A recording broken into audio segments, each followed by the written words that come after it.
When the war is finished, not everyone goes home.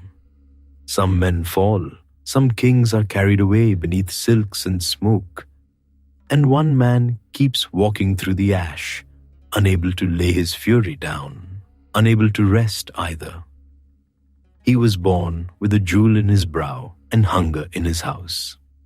He was given a great father's name to carry, a warrior's training, a brahmin's inheritance, and a grief too large for any one night. By dawn, he would lose everything except time. So, before you get comfortable, take a moment to like the video and subscribe, but only if you genuinely enjoy what I do here. And let me know in the comments where you're tuning in from and what time it is for you. It's always fascinating to see who's joining us from around the world. Now, dim the lights, maybe turn on a fan for that soft background hum, and let's ease into tonight's journey together.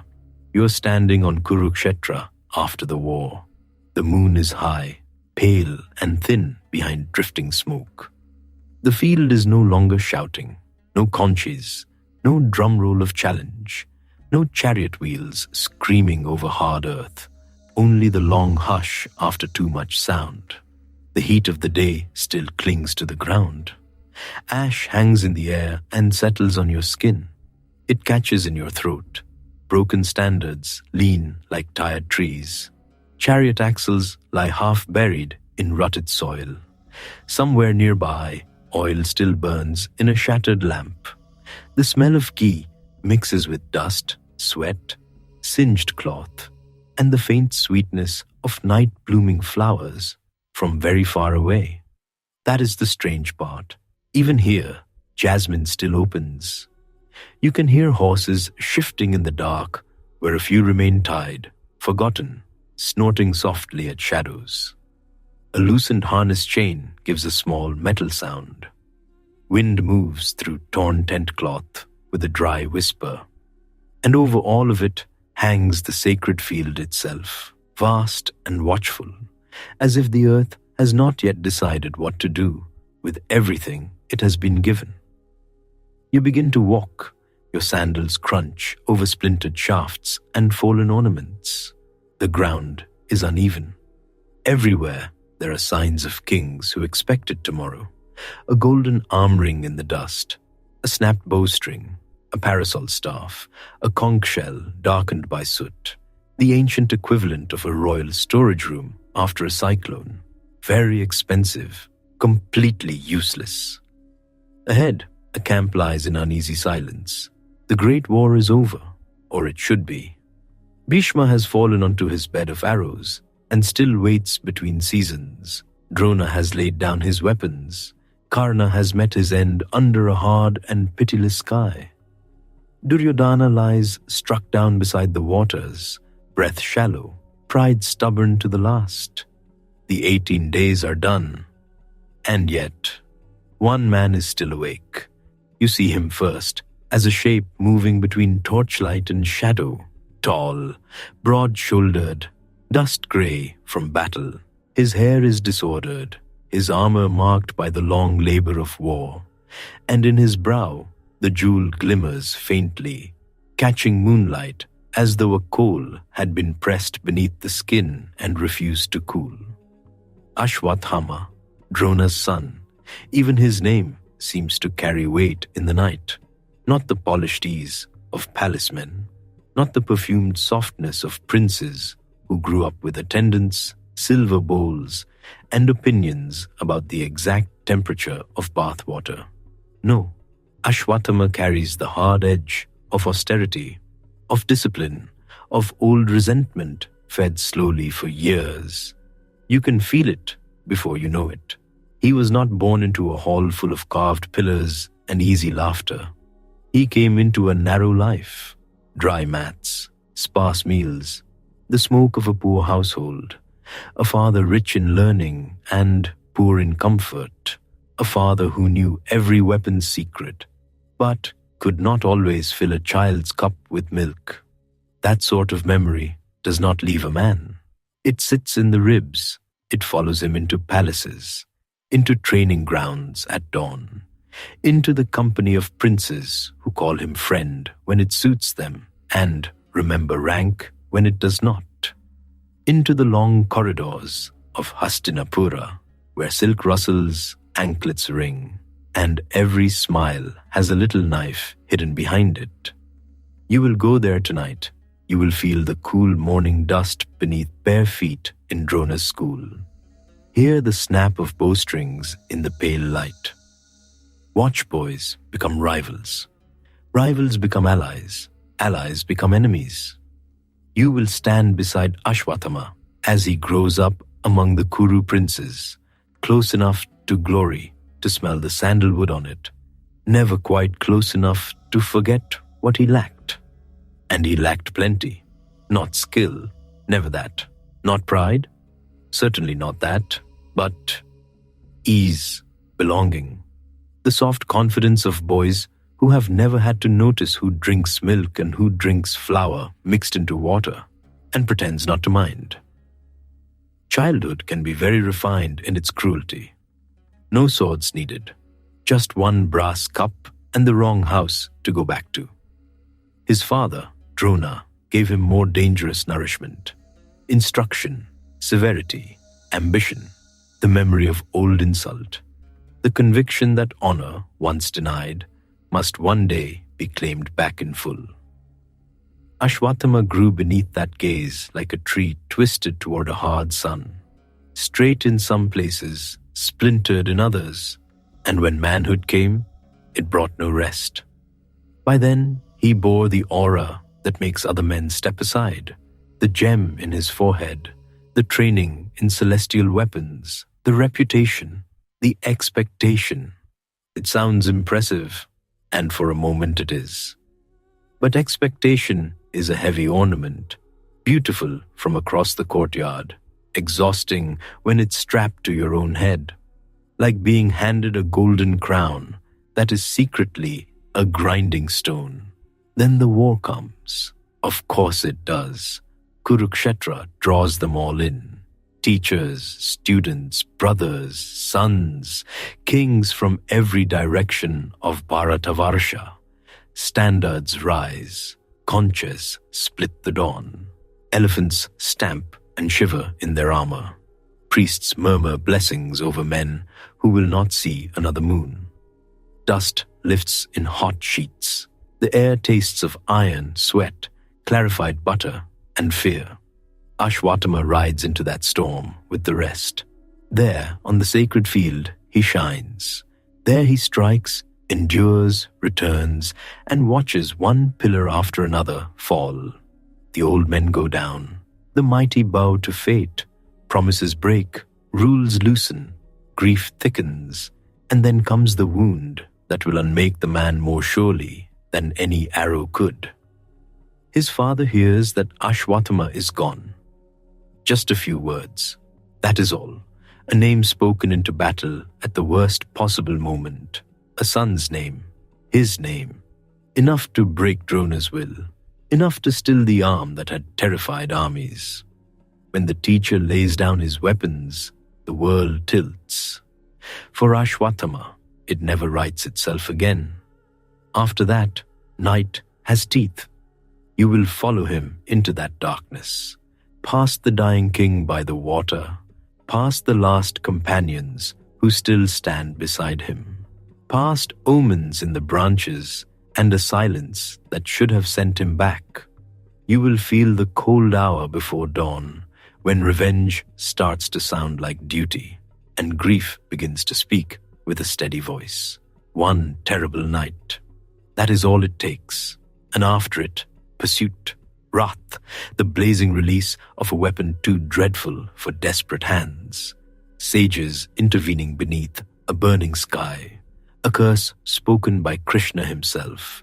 Then the jewel is torn away.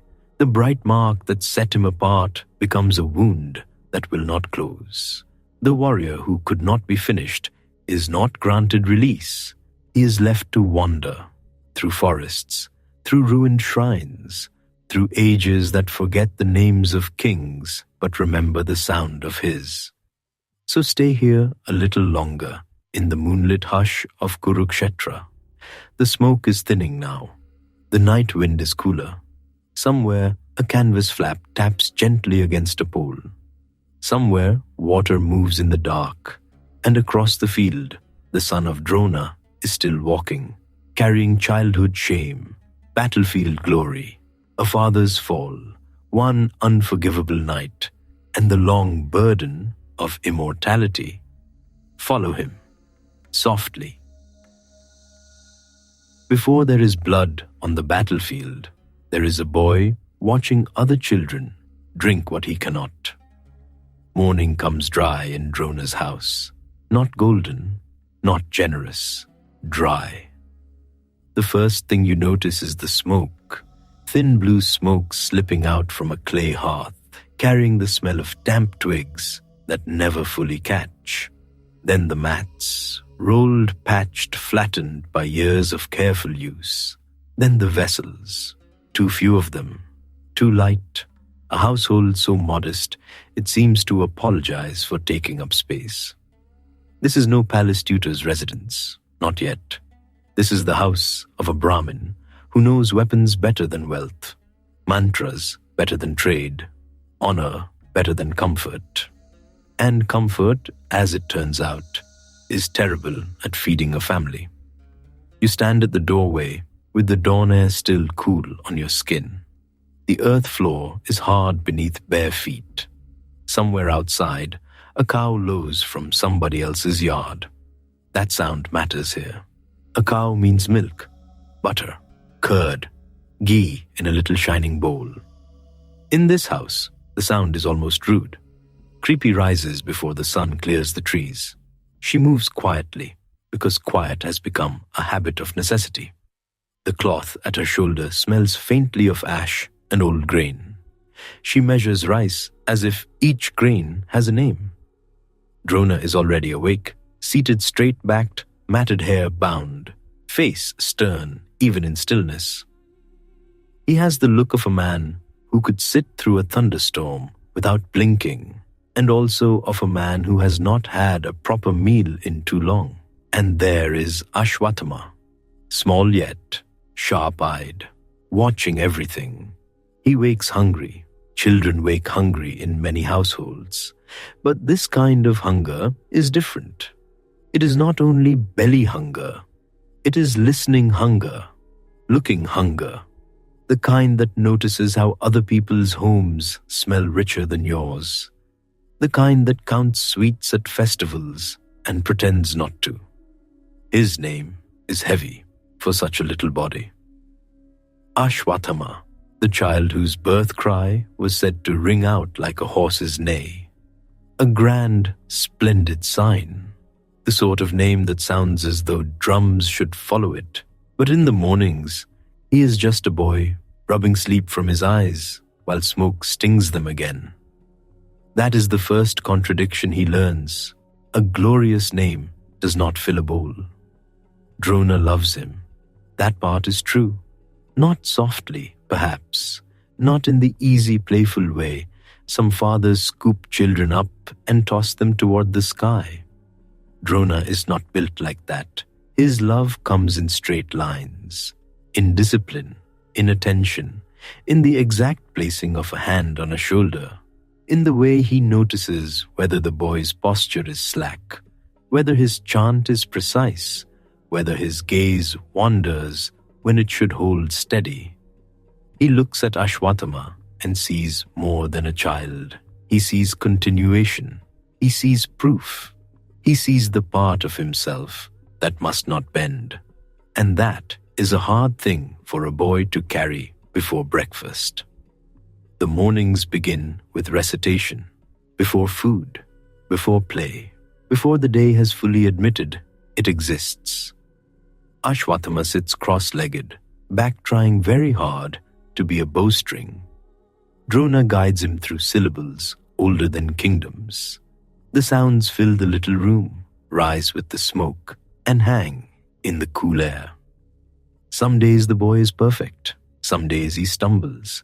Some days his stomach growls at exactly the most sacred moment, And Creepy has to turn her face away, because if she does not, she will laugh. A tiny, guilty laugh. Even austerity has its comedy.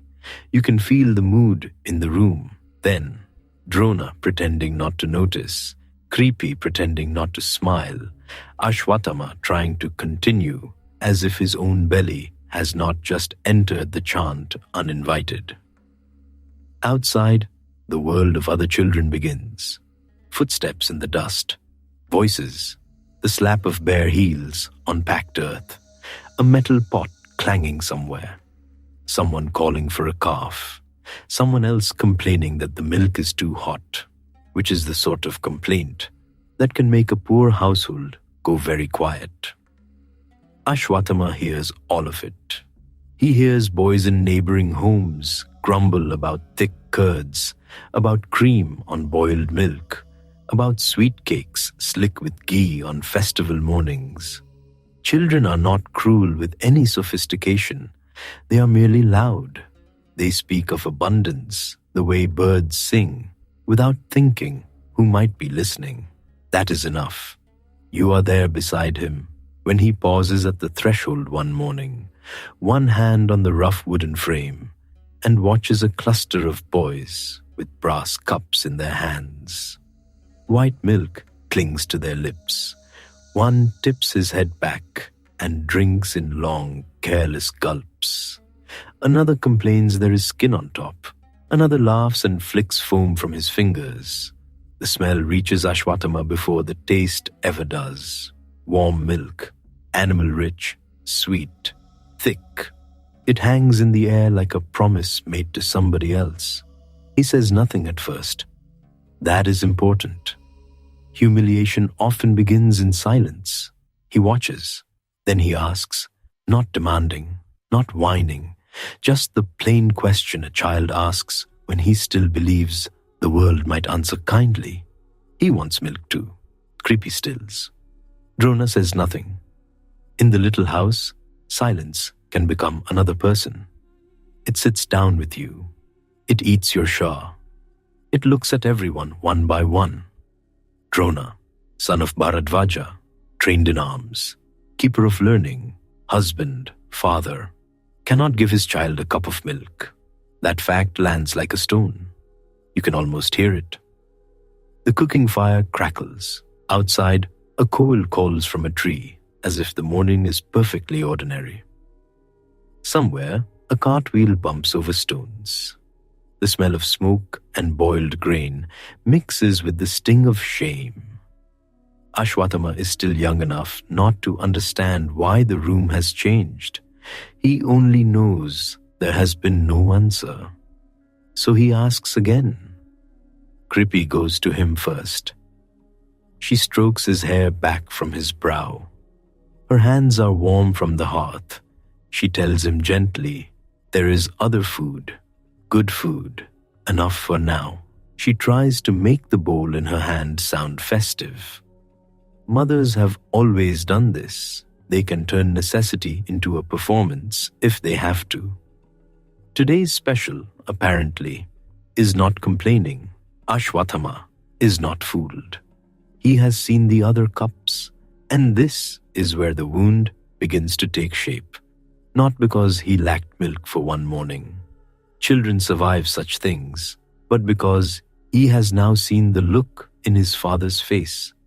It is not anger, it is worse. It is helplessness, trying to hide inside dignity. Drona rises and leaves the house. Not in a storm. He's too controlled for storms.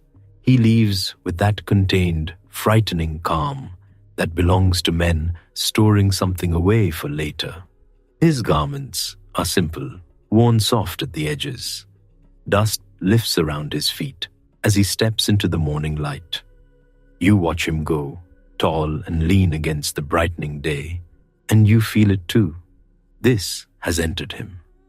Creepy remains with the child. She kneels by the hearth and begins to make something. Rice flour, water, a little stirring, a little hope.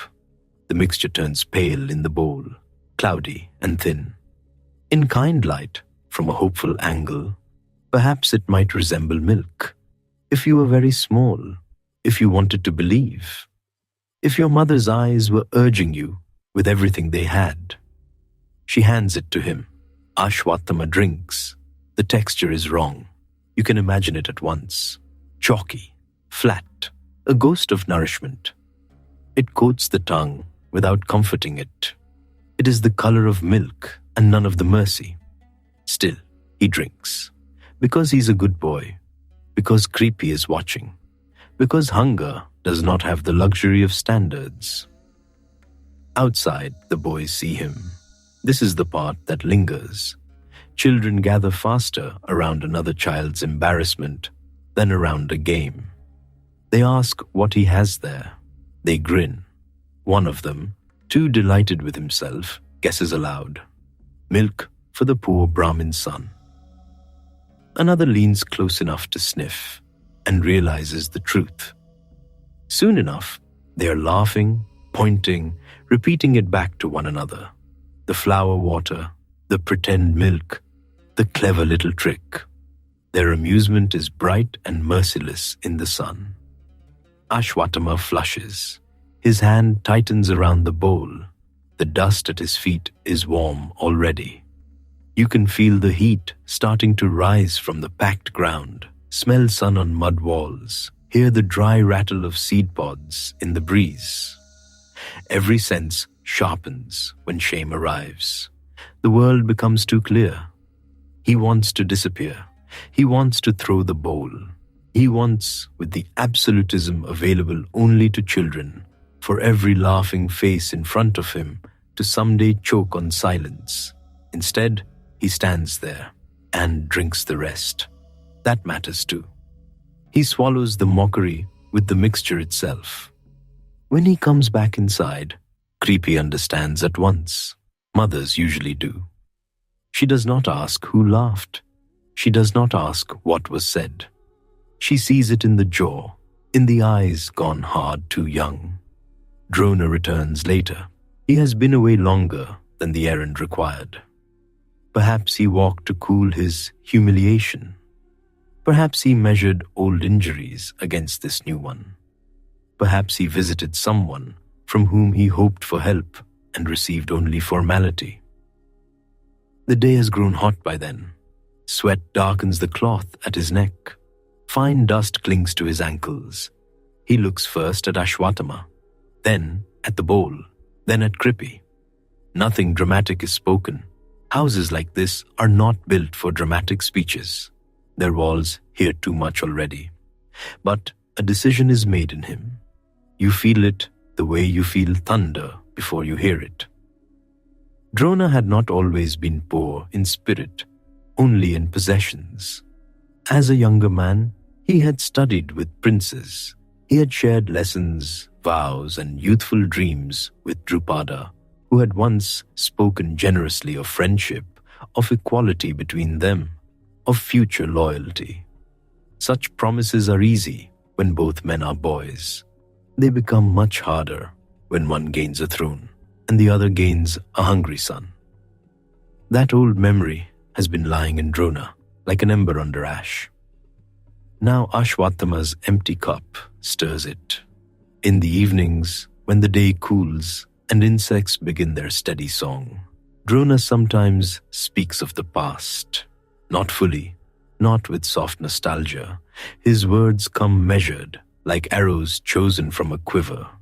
He tells the boy about study, about discipline, about the strange road by which worth is tested. He speaks names that carry weight. Great teachers, great kings, great obligations.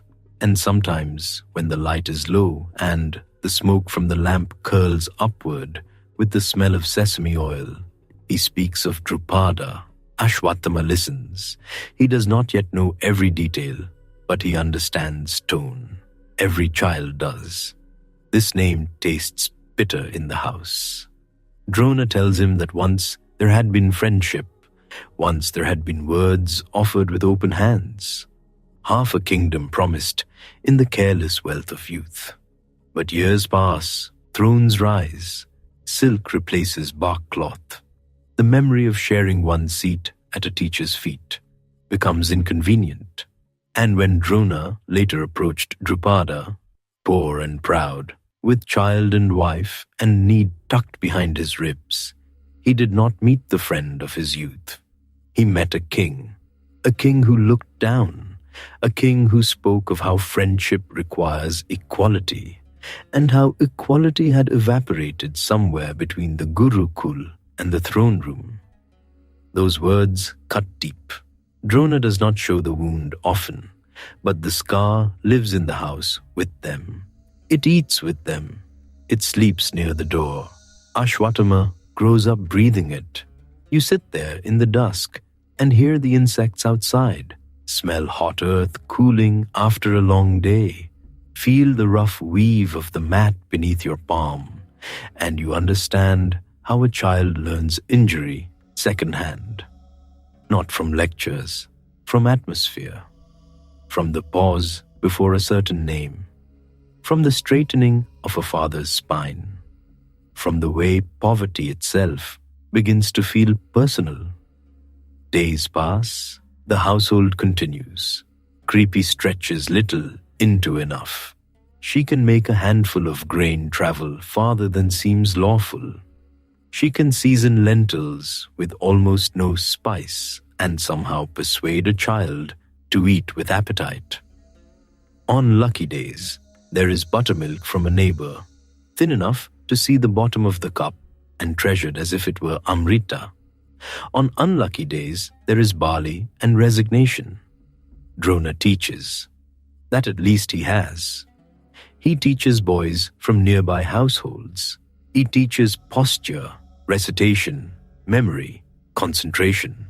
He teaches that a wandering mind is more dangerous than a dull blade. Ashwatthama sits among students older and younger, trying to imitate his father's severity and usually managing only a very serious frown on a very small face. It is an impressive frown, completely useless against hunger, but impressive. Sometimes, while Drona demonstrates the grip of a staff or the stance of a bowman, Ashwatthama copies him a half-breath late. His little arms strain. The bow is too large, the staff too heavy. He nearly topples over once, rights himself, and then pretends the whole thing was intentional. No one believes him. Not even Krippy, who turns away to hide her smile again. There is humor in ascetic houses because there must be. Otherwise, everyone would simply stare into their lentils and despair. A student nods off during recitation and falls sideways into another boy. Someone's stomach growls in perfect rhythm with the chant. A calf wanders in and eats part of a carefully laid palm leaf manuscript, thereby becoming the only cow in the neighborhood ever to profit directly from scholarship. Drona, on such occasions, closes his eyes like a man testing his patience against the gods themselves. Ashwatthama watches all of it, and through all of it, he watches his father most. That is how sons are made, not only by birth, by observation. Drona is a difficult man to live beside. Greatness often is. He is proud and poor, brilliant and bitter, disciplined and injured. He can sit with the calm of a sage, and then, with one remembered insult, go cold as drawn steel. His standards are exacting. His affection is real. His resentments are older than his son and will outlive many men. Ashwatthama learns to read the weather of his father's face the way farmers read clouds. When Drona is pleased, it appears as a slight easing around the eyes. When displeased, the room seems to lose heat. Praise, when it comes, is brief and unforgettable.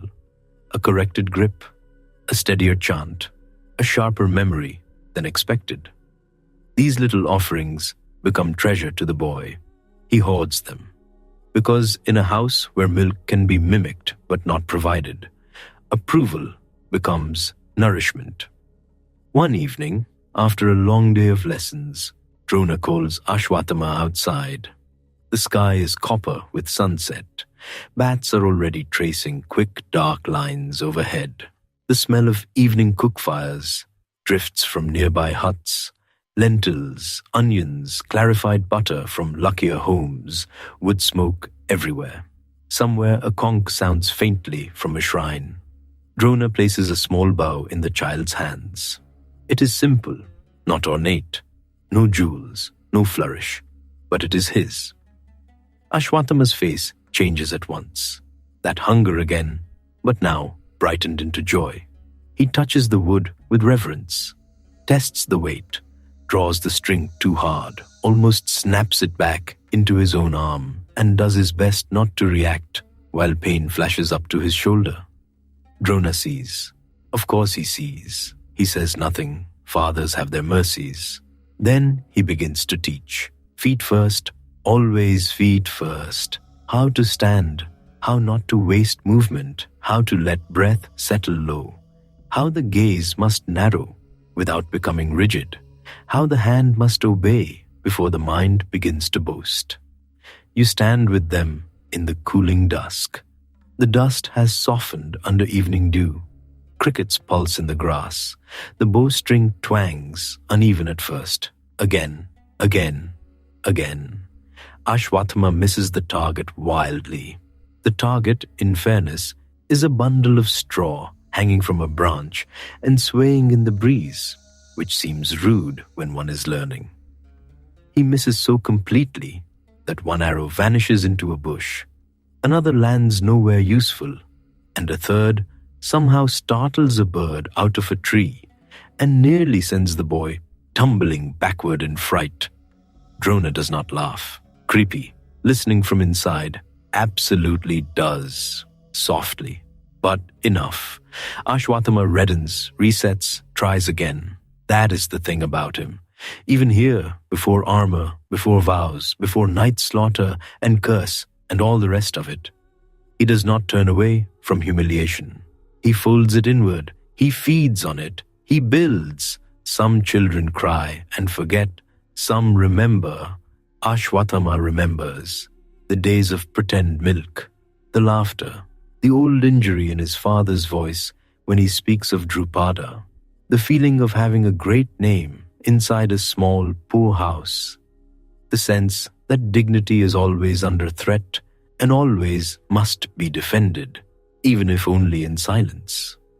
These are his first lessons, before celestial weapons, before battle lines, before the jewel in his brow becomes a thing people whisper about. This comes first, want, and then beside want, pride. Drona's own pride grows teeth around the boy's future. At night, he begins to plan more openly. Krippy hears it, while banked embers glow red in the hearth.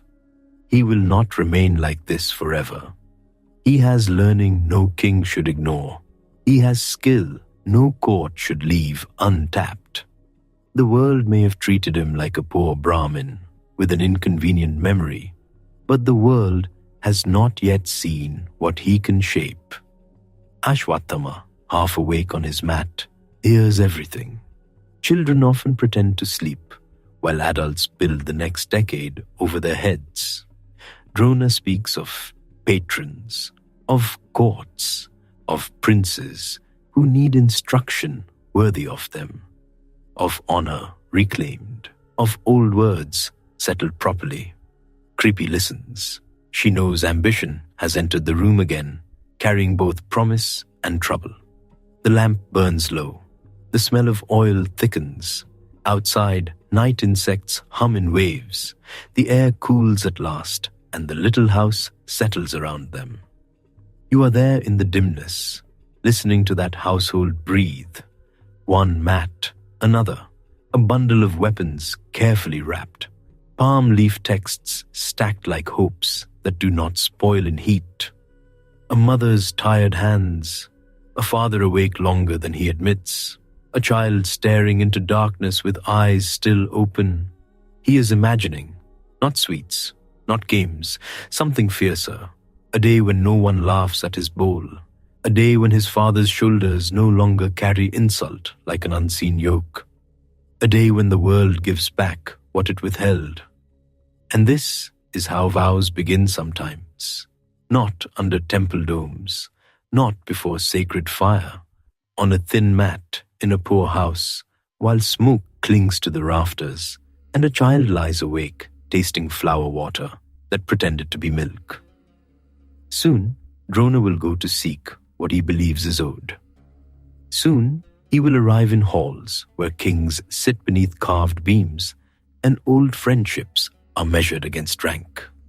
Soon, he will be turned away, and the hurt in him will become purpose sharpened to a point. Soon, too, fate will bend toward Hastinapura, toward princes and training grounds and a generation of boys handed bows before they understand what bows ask in return. But not yet. Stay here a little longer. The night is warm now. The smoke has thinned. From somewhere beyond the hut, jasmine has opened, and its sweetness slips in through the dark like a kindness too delicate to announce itself. A bullock shifts in its sleep. Someone far away coughs once, then settles. The stars over the plain are bright and indifferent. Ashwatthama finally closes his eyes. His belly is not full. His heart is not light. But something inside him has become steady. Not peace, something sharper. In the morning, he will rise again to chants and discipline and the same careful household economy. He will take the little bow in his hands. He will watch his father watching the horizon. He will learn that love can come burdened, that pride can be inherited, that a child can absorb an adult's unfinished war without ever being asked. And one day, much later, when men speak of the terrible things he did, very few of them will remember this cup, this pale, false milk, this laughter in the dust, this first helpless wish to make the world answer for its insults. But it is here already, small as a bowl in a child's hands, heavy as destiny. The air changes first, not smoke and thin gruel now, but sandalwood rubbed into carved doors, horse sweat rising from stables, wet clay from courtyards just sprinkled against dust. The poor hut gives way to a royal courtyard, and suddenly the boy with nothing is eating beside kings. Hastinapura opens around Ashwatthama like a great stone animal waking at dawn.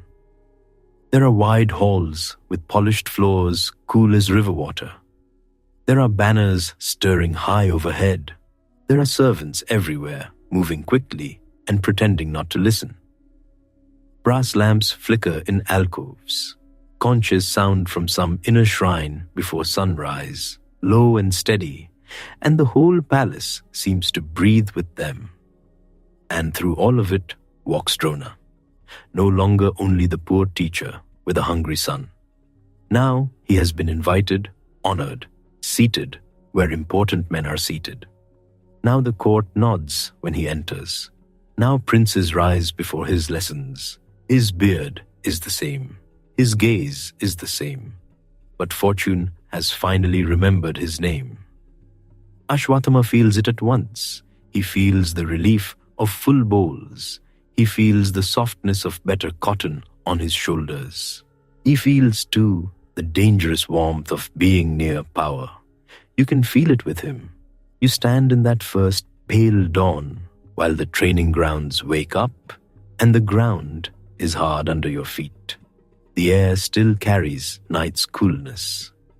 Somewhere nearby, a stable boy is muttering at a horse with more opinions than discipline. Bowstrings begin to sing one by one. This is where boys become weapons, and boys know it. The Kuru princes come in clusters at first, half awake, hair tied back carelessly, eyes still swollen with sleep. Yudhishthira arrives composed even before sunrise, which feels unfair to everyone else. Bhima arrives like a storm that has somehow learned to wear jewelry. Arjuna arrives already focused, as if he had been practicing in his dreams. Duryodhana comes, proud-backed and watchful, with Dushasana beside him and the familiar energy of trouble just one breath away. There are so many of them, so many cousins, brothers, rivals, shadows, and among them stands Ashwatthama, the teacher's son, not a prince, not a servant, something in between, which can be a very lonely place.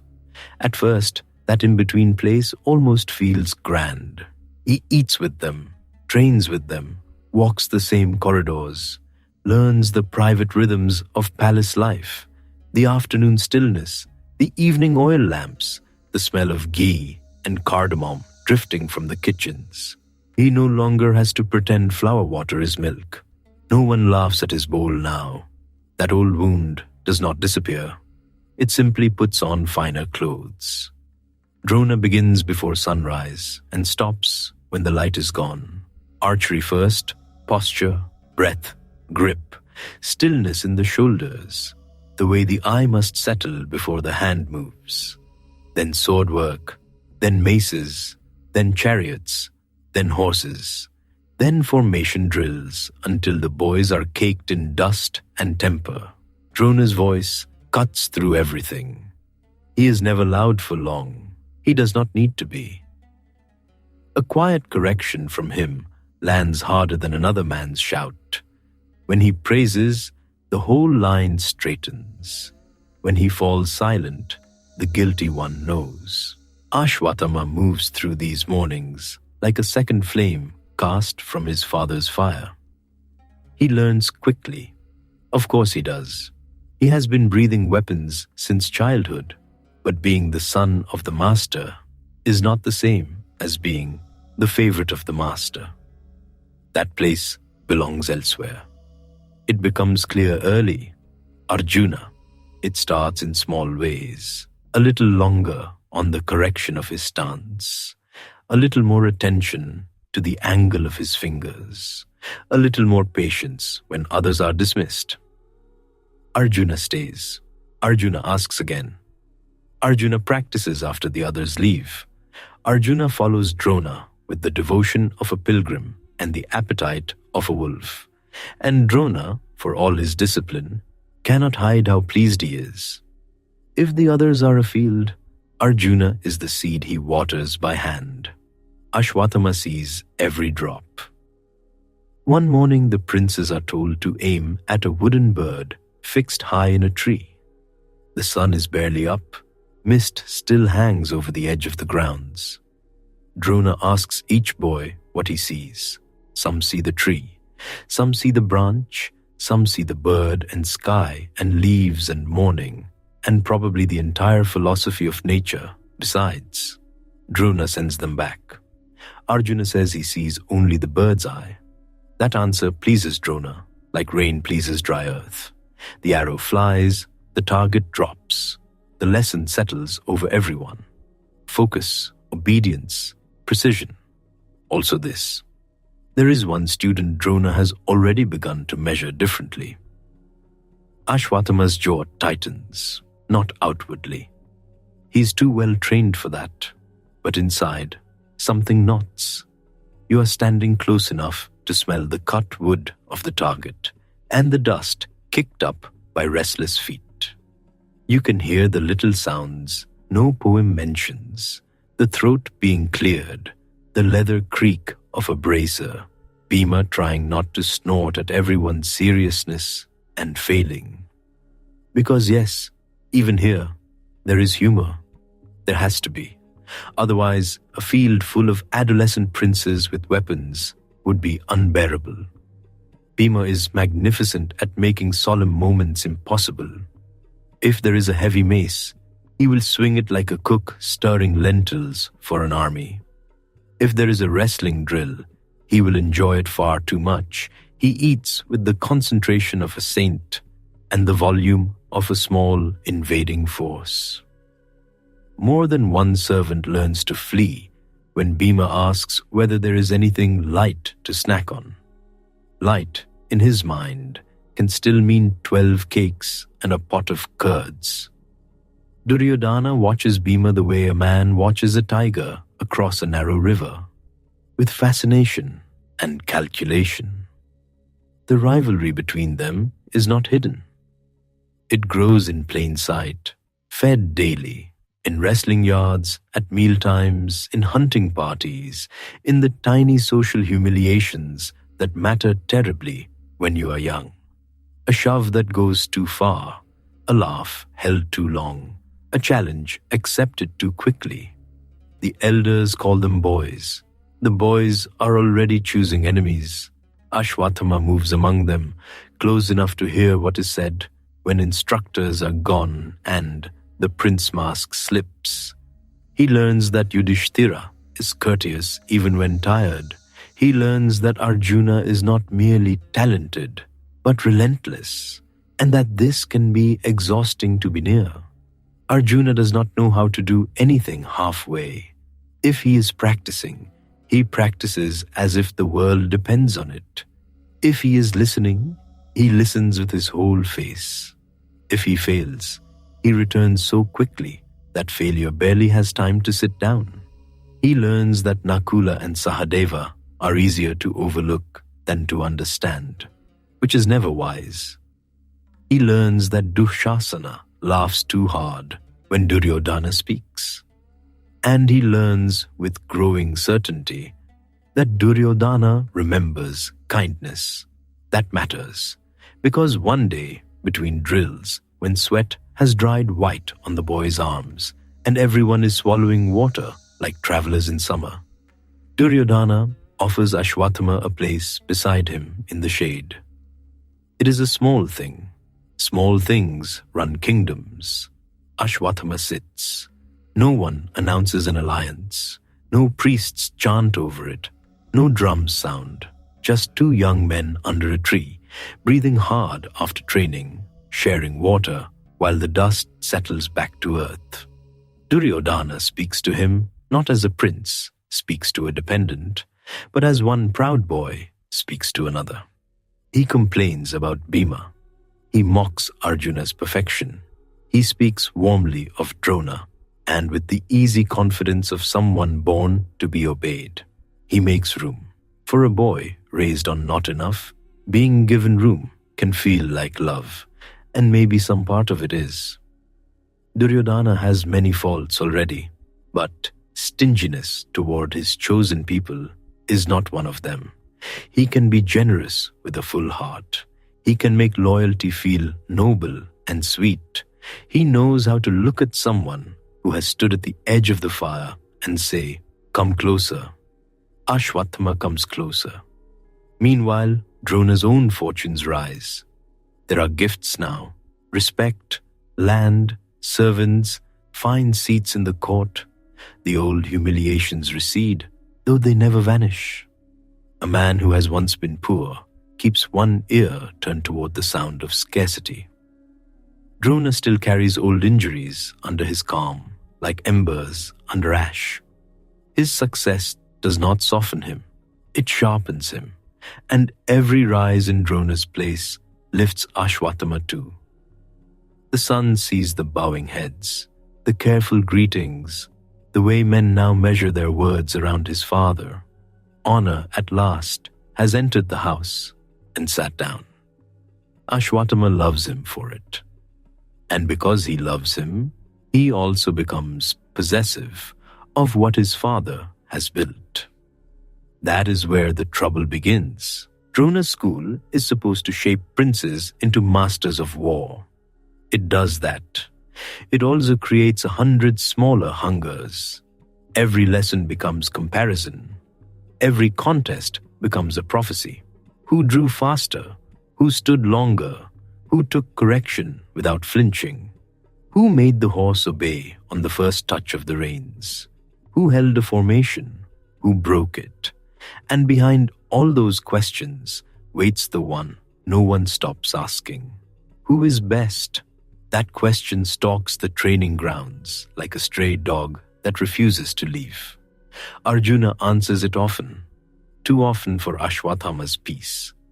The teacher's son is good, very good, fast, fierce, proud. He knows weapon lore the princes do not. He has inherited more than Drona's blood.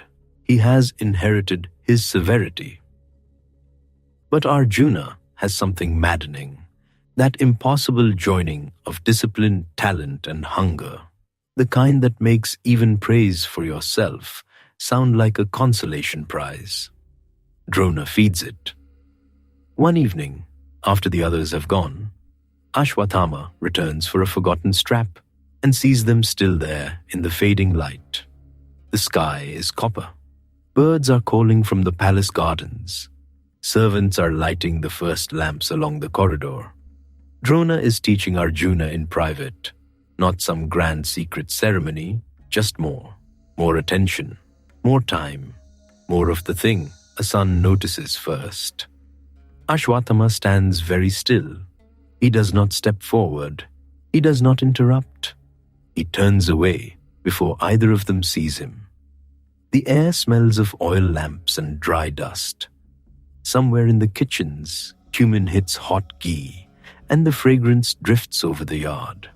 Evening should be soft. Instead, it sits under his skin like a splinter. This is the way jealousy often comes, not as a raw, as a thin, sharp thing. He says nothing to Drona. He says nothing to Arjuna. But after that, the warmth he feels toward Arjuna always has grit in it, because he does feel warmth. That is what makes it harder. They train together, hunt together, share long afternoons hearing old warriors speak of past battles, stand shoulder to shoulder while Drona demonstrates grips, stances, invocations. There are moments of easy laughter, moments when Arjuna's seriousness cracks and a real smile appears, moments when Ashwatthama forgets to compare. Then Drona praises Arjuna again, and the old knot pulls tight. Youth is rarely neat. Affection and resentment eat from the same plate. Duryodhana, though, asks for no divided heart. He offers friendship the way some men offer a sword hilt, firmly, directly, expecting it to be taken. He delights in contests, loves spectacle, loves strength, loves anyone who can help him feel less alone against the Pandavas, who seem to gather admiration the way flowering trees gather bees.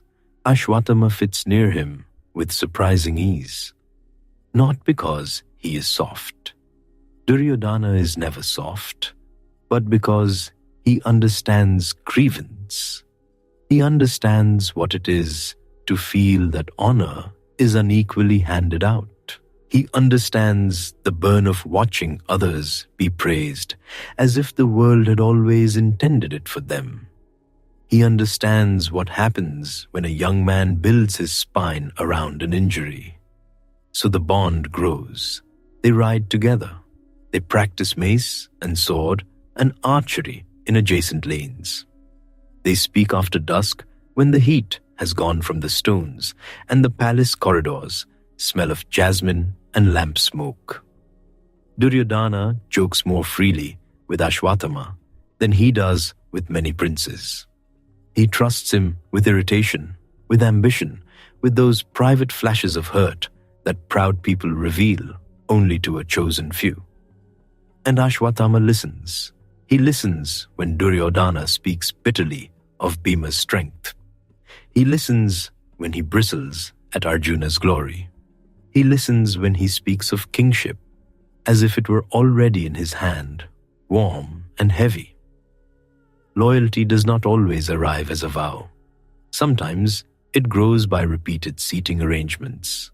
Sometimes by a cup passed in the shade. Sometimes by being remembered. You see it in little scenes. A feast in a long bright hall. Plantain leaves laid out.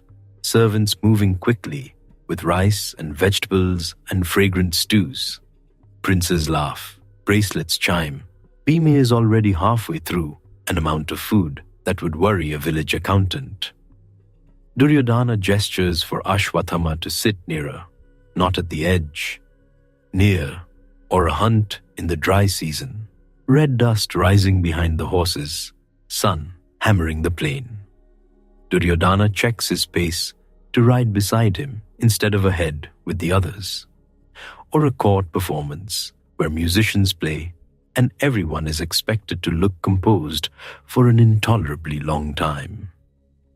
Duryodhana leans over and mutters something wicked about the singer's confidence exceeding his talent, and Ashwatthama nearly laughs in front of elders.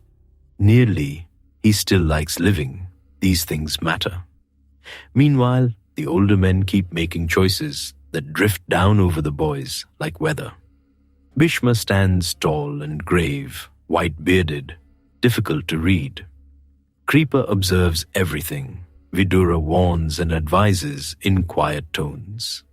Dhritarashtra listens with that deep, complicated stillness of a king who hears more than he acts.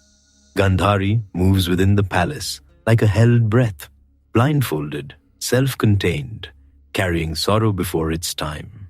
And Drona remains in the middle of all of it, respected, needed, never entirely free. His old bond with the throne deepens. Gratitude binds him. So does pride. So does the simple fact that a man lifted from poverty by princes does not casually forget which house seated him in honor. Ashwatthama sees this too. A son always does. If Drona's heart has complicated chambers for Arjuna, for duty, for ambition, for past humiliation, Ashwatthama grows up inside the echo of them. He learns to read his father's silences, learns which names please him, which names darken him, which old injuries are never truly sleeping. The training ground becomes the map of all future sorrow. Jayadratha visits. Karna appears. Old rivalries sharpen, new ones form. Boys harden into men, not by magic, but by repetition, muscle, pride, correction, praise, slight, feast, contest, grudge. The seasons turn. In monsoon, the practice yards become slick and fragrant, the dust beaten down into dark earth, the smell of rain rich enough to taste. Arrows hiss through damp air. Wet hair clings to temples. Horses snort and stamp, offended by mud, and everyone pretends not to be delighted when a prince of immense dignity slides where he meant to stride. Even Arjuna has to endure it once. Bhima enjoys that day far too much. In summer, the stones burn your feet through the sandals. The bow grip gets slippery. Sweat runs into eyes. Tempers shorten. Water jars empty quickly. Drona simply narrows his eyes and asks for another round. In winter dawns, breath fogs in the air. Fingers stiffen on string and spear. The brass fittings of weapons bite cold into the skin. The boys curse under their breath and try to look heroic. No one looks heroic, rubbing warmth back into their own hands.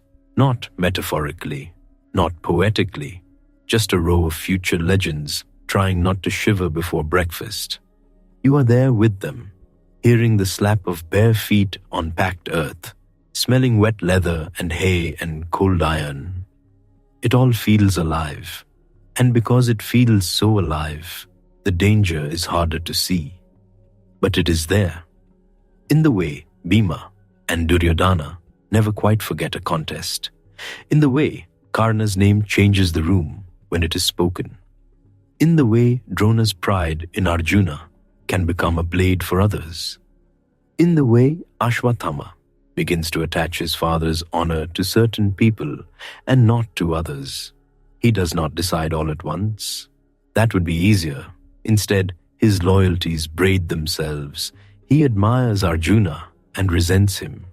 He lives among the Pandavas and never fully joins them. He is welcomed by Duryodhana and begins to guard that welcome like treasure. He loves his father and cannot bear anyone or anything that seems to lessen him. And so, what begins as affection, gratitude, fellowship, and ordinary youthful envy slowly becomes something harder. There is a day when Drona asks the boys to display their skills before the court. It is all pageantry and tension. Silk rustles, jewels flash. The assembly hall smells of incense, warm bodies, and the faint metal tang of polished arms. The princes demonstrate archery, sword work, mace play, the whole shining parade of royal excellence. Applause rises and falls. Eyes measure. Pride swells. Ashwatthama performs brilliantly. Of course he does. He is Drona's son before all of Hastinapura, and he will not fail under those eyes. But the loudest admiration still bends toward the princes, toward the heirs, toward the men whose names already belong to the future. He understands then, perhaps more clearly than before, that skill is not the same as place. You can be near the center all your life and still not be the center. That truth leaves a mark. Afterward, Duryodhana claps his shoulder with genuine warmth.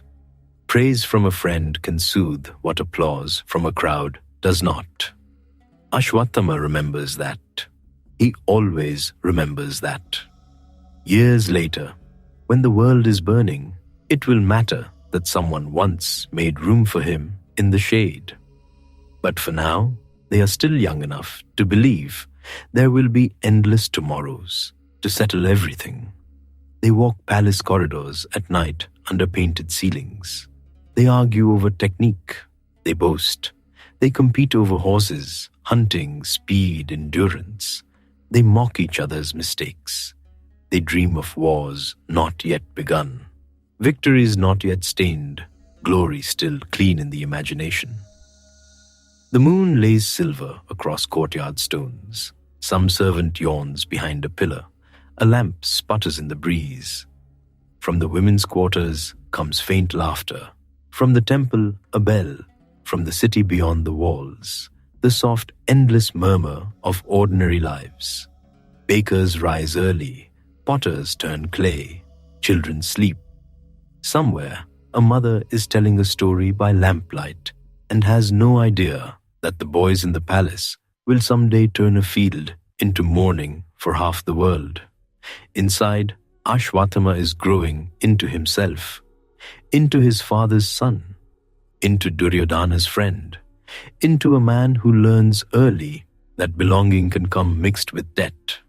And that debt, once it enters the heart, is very hard to lay down. Toward the end of those palace years, you can already see the lines tightening.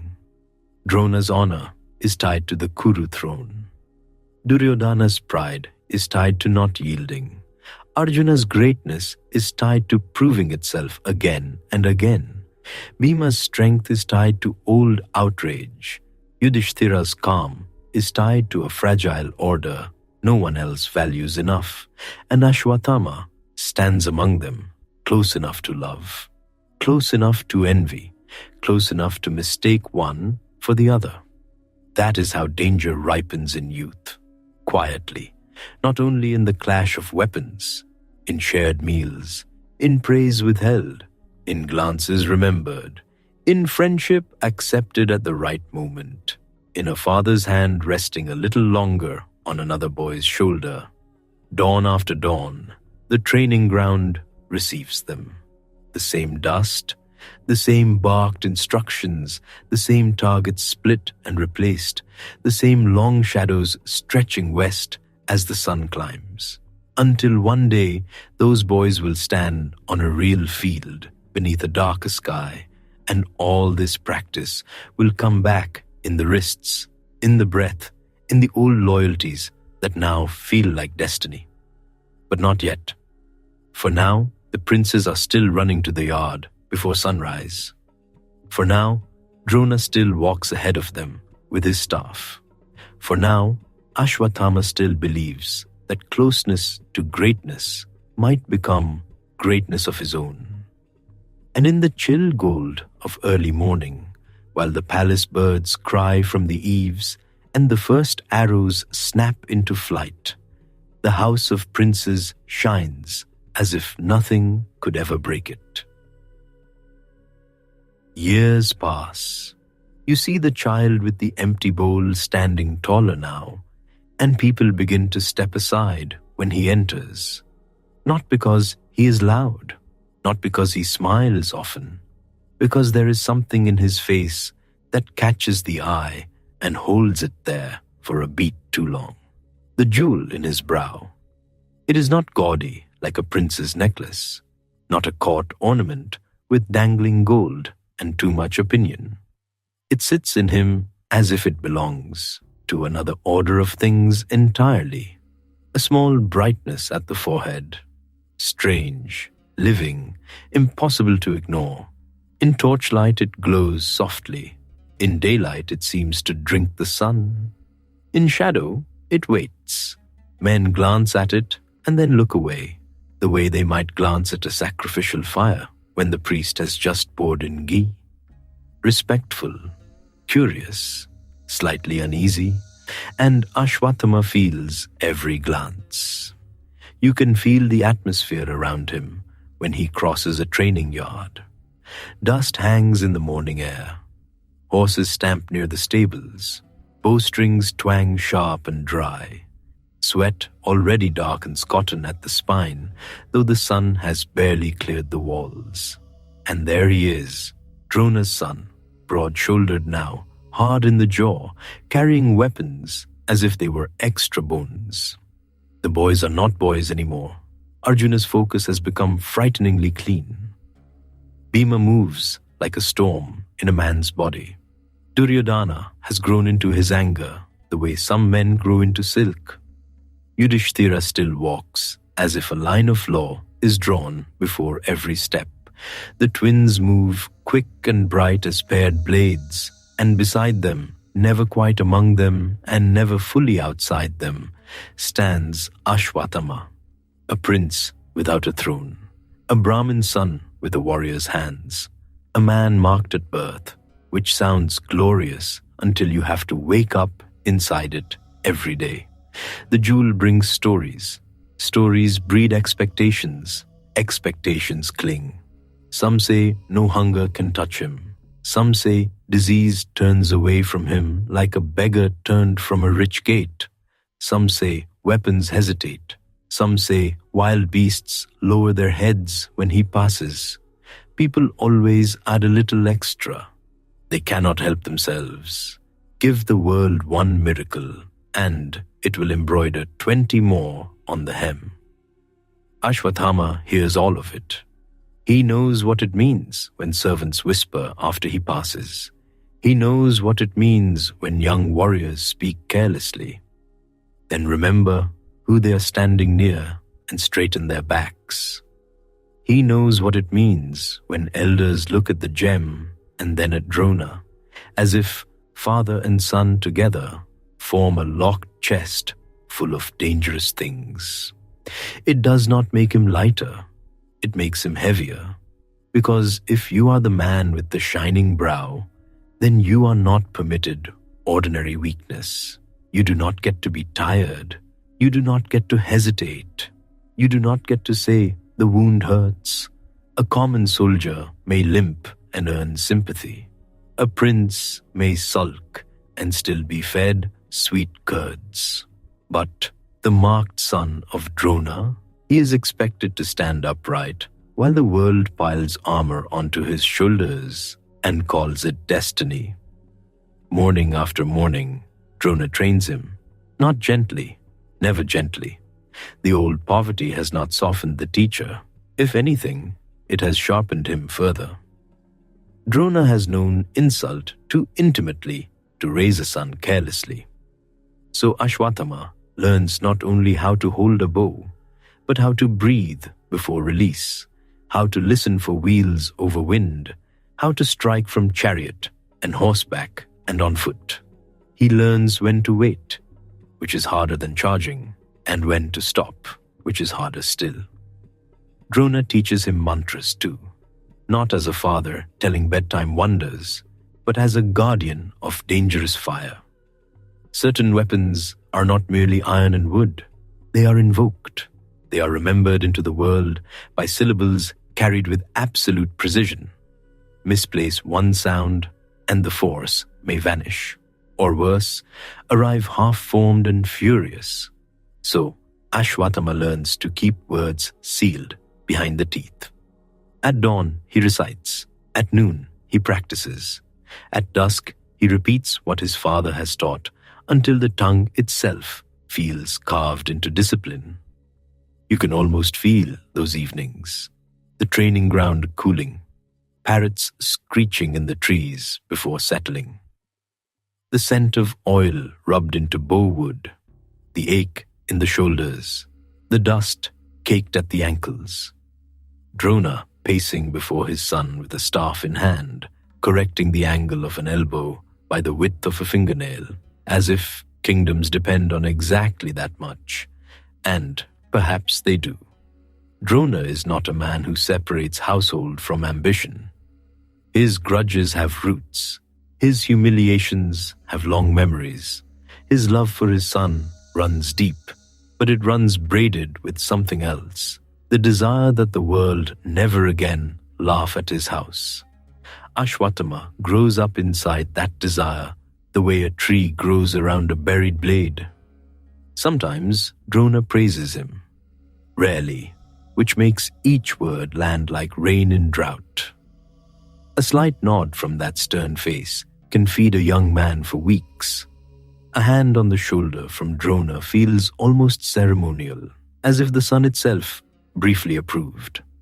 Ashwatthama learns to read scraps of approval, the way hungry people read a grain jar. And then there is Arjuna, always Arjuna. Not because Ashwatthama lacks skill, far from it. He's formidable, fierce, quick to learn, born, it seems, with a kind of blaze already in the marrow. But Arjuna is Drona's chosen masterpiece. When Drona speaks of perfection in archery, the air bends toward Arjuna. When a lesson turns subtle, eyes turn toward Arjuna. When praise, that rare and expensive coin, is paid out, Arjuna's palm receives much of it. Ashwatthama watches. He says little. Yet a man does not need to complain for the heart to record everything. This does not mean he hates Arjuna. Hate is too simple, and the house of Kuru is never simple. He has grown up with these princes, shared dust with them, shared meals, contests, bruises, long afternoons, and the kind of boyhood rivalries that become adult loyalties before anyone notices the change. He knows Arjuna's steadiness. He knows Bhima's rough affection, which often arrives disguised as a shove hard enough to rearrange your bones. He knows Yudhishthira's courtesy, always measured, always a little distant. He knows the twins' grace, and he knows Duryodhana best in a different way, through recognition. Duryodhana sees slights the instant they happen. He can smell them. A seat offered too late, a smile that cools when lineage is mentioned, an elder's praise tilted in someone else's favor, a courtly word that sounds respectful but carries a thorn under the silk. Ashwatthama has known such moments since childhood. So has Duryodhana. Not in the same shape, no, but enough to feel the kinship. Many evenings they remain together after practice. The heat bleeds out of the day. Servants bring water jars cool from the shade. Somewhere in the palace kitchens, cumin crackles in hot ghee, and the smell drifts across courtyards. Duryodhana sits with his mace laid beside him, like a sleeping animal. Ashwatthama sits cleaning arrowheads or binding a leather grip. They talk of contests, teachers, insults, plans. Sometimes they laugh. Yes, Ashwatthama laughs. You would not think it from later things, but he does. A dry laugh, usually. The sort that appears when Bhima has eaten enough for 6 men and is still peering into cooking pots as if they have personally betrayed him. Or when Dushasana tries to mount a horse, showing off, and lands in the dust with his dignity trailing behind him like torn silk. Youth has room for that, for rough jokes, for sweat and boasting, for the certainty that tomorrow's training matters more than tomorrow's fate. But the years keep moving. And as they move, the kingdom changes around them. You can feel it first in the formalities. More messengers, more smiths at the furnaces, more leather workers at the edges of the city curing hides for shields and harness. More wagon wheels stacked near barracks walls. More elephants being counted, fed, rubbed down, inspected. The sound of hammers carries farther into the evening. The old men of the court speak lower now. The younger men speak louder. That is usually a bad sign. When the Pandavas rise in power, when alliances thicken around them, when old injuries begin waking like snakes in heat, Hastinapura starts to smell different. Less of festival flowers, more of forged metal, horse sweat, lamp smoke, and readiness. Ashwatthama is old enough now to understand what all this means. Not yet war, but not peace either. The space between those two grows very narrow. Drona says little in public. He is teacher, elder, master of arms. His face gives away less than most walls, but his son sees the strain. The lines beside the mouth deepen. The silence after royal summons lasts longer. He sharpens weapons himself sometimes, though servants wait nearby. That is how a man behaves when thought has become too heavy to carry empty-handed. Ashwatthama wants answers. He receives instructions. Train more. Sleep lighter. Guard your mind. Do not waste strength in talk. Fine advice for surviving. Infuriating advice for curiosity. There are days when he rides outside the city and lets the horse stretch into the plains just to escape the palace air. The fields smell of sun-warmed grain and river mud. Egrets rise white from marsh edges. Farmers look up from their work and shade their eyes. Somewhere, a child points at the jewel in his brow and stares as if a storybook had suddenly gone riding past. He is known now beyond the court. That too is a burden. A famous man cannot fail privately. Even prayer becomes public if enough eyes watch you kneel. At sacrifices and ceremonies, Brahmanas glance at him with that mixture of approval and caution reserved for powerful things that still technically belong to the sacred order. Warriors measure him more directly. They want to know whether the rumors are true, whether Drona's son can really endure what would break another man, whether the gem protects, whether he sleeps, whether fear even finds its way into him. Fear does. Of course it does. Only fools and dead men claim otherwise. But Ashwatthama learns early that fear, hidden behind anger, looks impressive from a distance. So he grows sharp, quick to answer insult, quicker still to defend his father's honor. If anyone speaks lightly of Drona, the room changes. You can feel it. A tightening at the edges, a pause in breath, as if everyone has remembered that fire, however controlled, remains fire. For Drona is no ordinary teacher now. He is bound to the Kuru house through service, gratitude, prestige, and old ambition. Princes who once took lessons at his feet now command armies, inherit grudges, marry power, and return to him not as children, but as men carrying the world's most dangerous question. When the house divides, where will you stand? And because he is Drona, everyone assumes his son will stand exactly there too. This is the trouble with inheritance. It does not ask if you agree. It wraps your shoulders before you are fully grown. You are standing in a palace corridor one evening, if you like, the stone cool beneath bare feet, the last light bronze on the pillars. Through an open courtyard, you can hear a conch being tested. One long note, then another. Not ceremonial this time, practical, measuring carrion force. Nearby, armorers polish breastplates with oiled cloths until they catch the torchlight in dull suns. Men speak in lists: horses, spears, chariots, grain especially. Armies eat like locusts in royal uniform. A servant passes carrying a bundle of bowstrings over his shoulder. Another hurries with whetstones. The whole palace seems to be inhaling. Ashwatthama walks through it like a man entering weather. Duryodhana draws him close more openly now. There is less pretending. The friendships of youth harden into declared sides.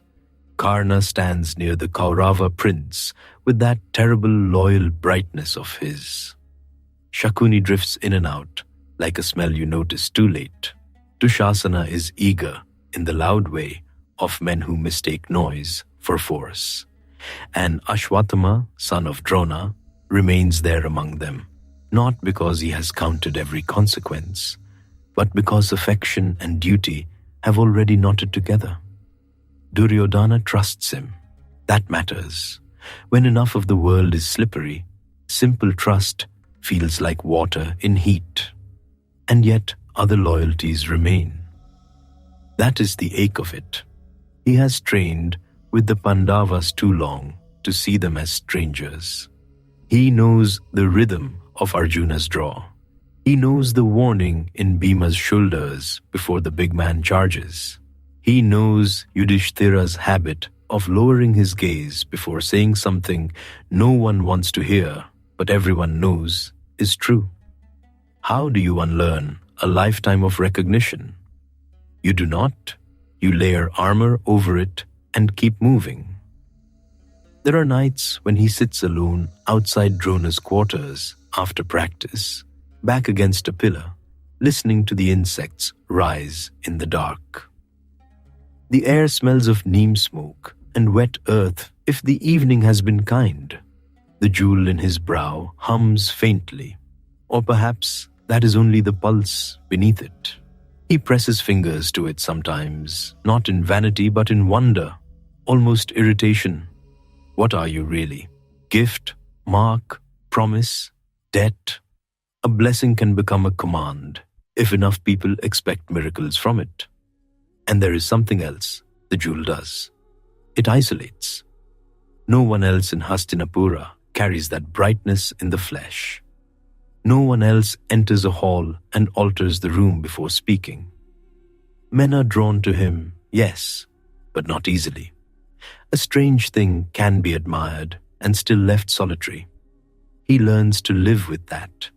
He lives with many things, with his father's silence, with courtly tension, with his own rising temper, with the knowledge that he is powerful, though not the most praised, with the deeper knowledge that praise and love are not the same, though young men often confuse them and suffer for it later.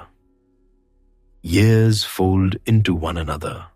Then the fold breaks. The dice game has already done its poison work. Insults once spoken do not fade. Exile comes. Returns are promised. Claims are sharpened. Messengers ride and ride again. Peace is discussed by men who already know where they have stored the spears.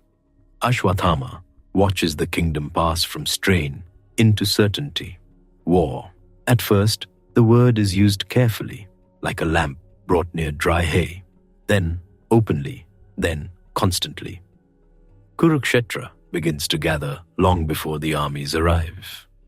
It gathers in storehouses, in smithies, in temple vows, in women setting aside ornaments and counting suns, in old men staring at maps, in stable yards where grooms sleep against the flanks of restless horses, in the sudden importance of men who know roads, wells, grain routes, fordable rivers.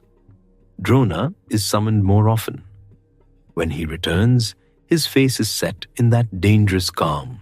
That means the decision has moved beyond argument.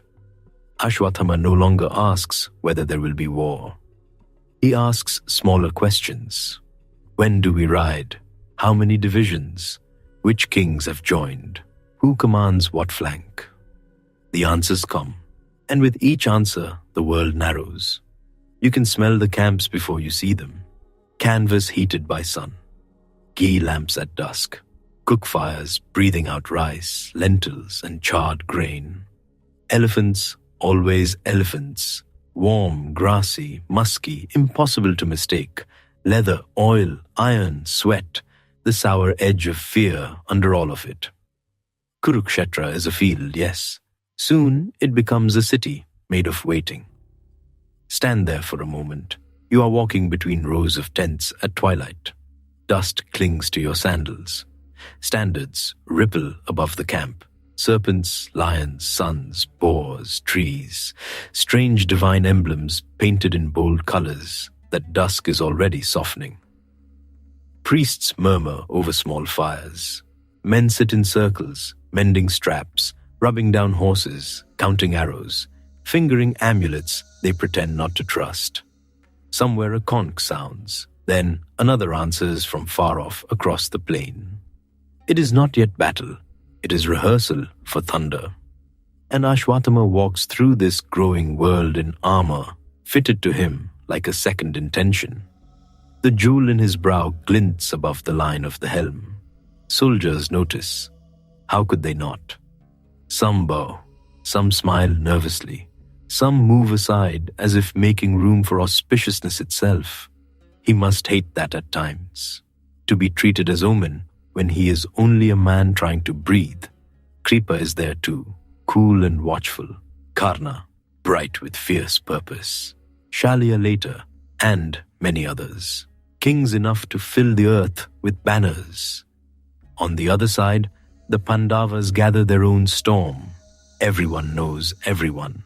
That is what makes Kurukshetra feel so heavy. This is not a war of strangers meeting at riverbanks. These are cousins, teachers, former companions, men who have eaten in the same halls and slept under the same roofs, now arranging themselves into opposite geometries of ruin. Ashwatthama cannot stand outside it. He knows that with a clarity so cold, it almost feels peaceful. There will be no quiet hermitage for him, no late change of heart that leads him away through the trees, no soft life in some village where no one asks whose side he chose. He is Drona's son. His father stands with the Kauravas.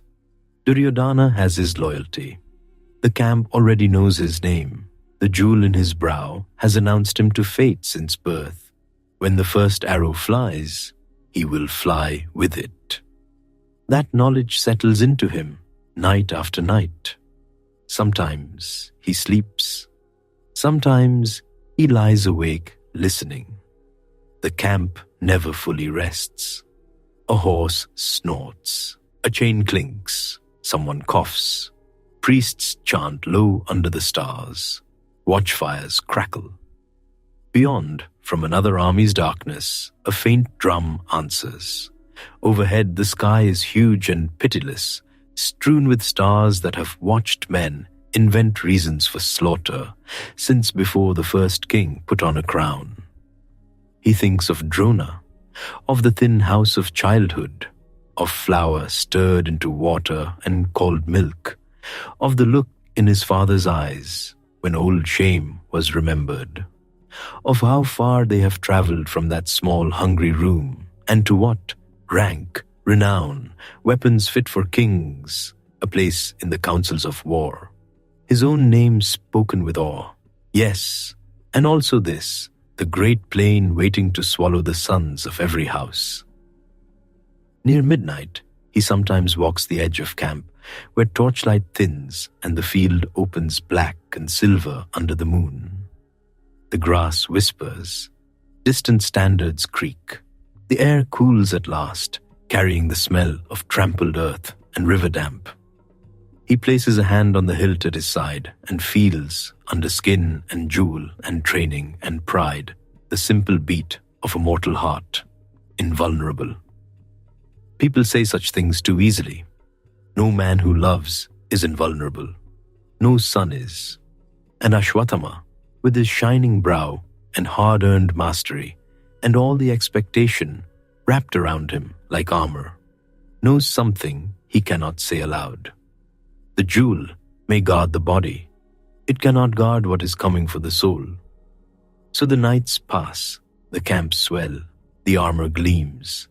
Conches are tested beneath a whitening sky. Priests feed the fires.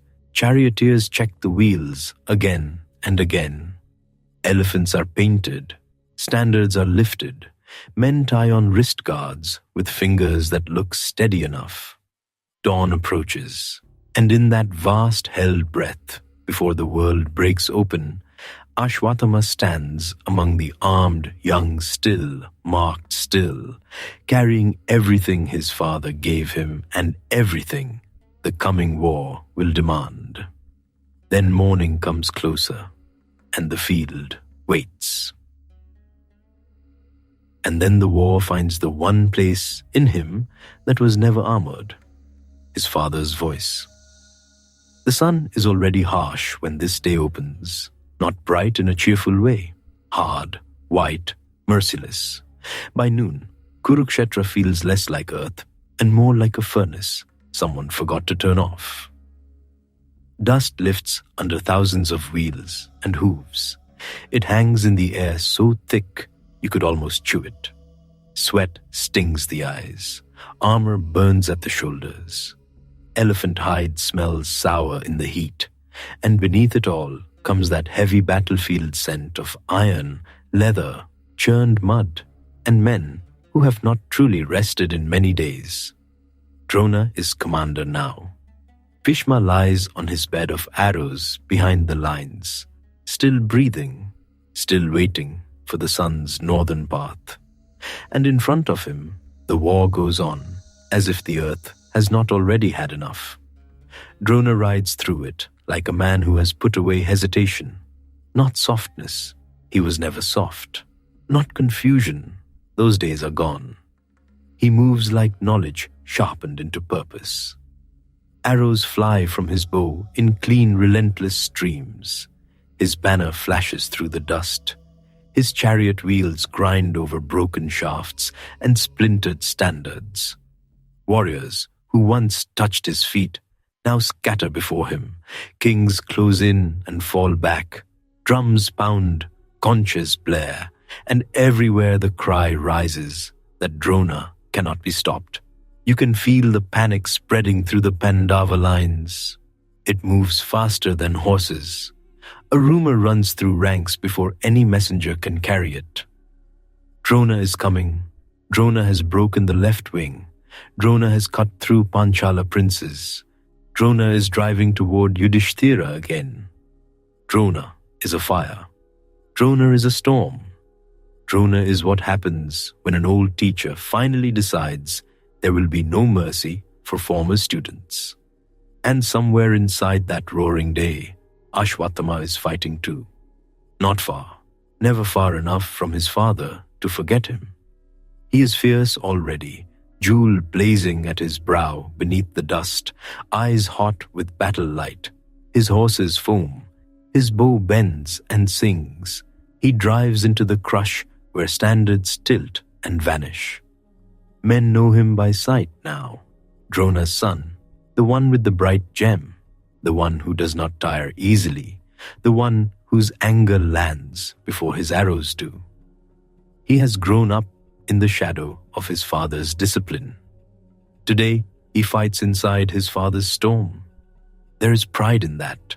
There is relief too, in a hard and dangerous form. On a battlefield, at least, things look simple. Friend, enemy, advance, defend, loose, strike, move. No court smiles, no polished half-insults, no careful weighing of rank, just dust and skill and survival. And yet, this is the day simplicity ends. The Pandava kings have seen enough. Drona is tearing through them. He has to be checked. He has to be broken somehow, because strength is not doing it, and courage is not doing it.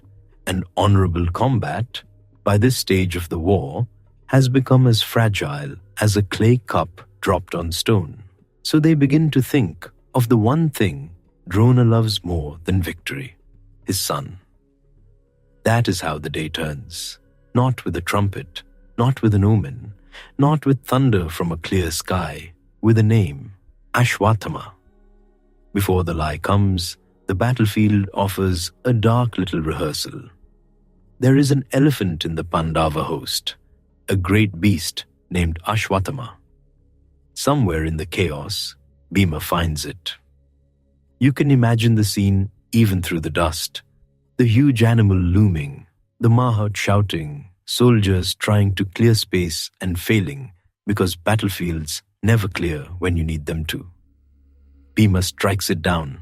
The elephant falls. Dust rises around its bulk in a hot brown cloud. Men cough, horses scream and shy. For one strange instant, the beast's great still form becomes more important than all the kings and standards around it, because it has a name. And Bhima, breathing hard, seizes that name like a weapon. He begins to shout that Ashwatthama is down. Ashwatthama has fallen. The cry runs out over the field, through the drum thunder, through the metal clang, through elephant trumpet and conch call. It jumps from mouth to mouth, growing legs as rumors do. Ashwatthama is slain. Ashwatthama is no more. You know how sound behaves in a place like this. It does not arrive neatly. It breaks, it tears, it catches in the wind. One man hears half of it. Another hears only the ending. Another hears it and repeats it louder, as though certainty can be manufactured by volume. Ashwatthama is dead. Somewhere else on the field, the real Ashwatthama is still standing, still drawing his bow, still striking at enemies who do not yet know they are helping destroy him. That is the cruelty of it. He is alive while the world begins using his death. Drona hears the cry. At first, he does not believe it. Why would he? He knows his son. He knows that hard, proud boy, grown into a dangerous man. He knows the jewel in his brow, the training in his limbs, the stubborn life in him. Ashwatthama is not a leaf to be blown down by the first hard wind. Drona keeps fighting. He cuts through one warrior, then another. He sends shafts flashing into the ranks before him. His bow still moves. His mind still calculates. But something small has entered the day. A hesitation, a grain of sand in a master machine. He asks those near him if it is true. Their answers come broken, uncertain, swallowed by noise. Some say yes. Some say they do not know. Some are too busy staying alive to answer properly at all. The more he doubts the cry, the more it returns. Ashwatthama is dead. It comes again from another quarter, again from another, again, louder. A father's mind is a treacherous place in war. He can distrust strangers. He can distrust enemies. He can distrust fate itself.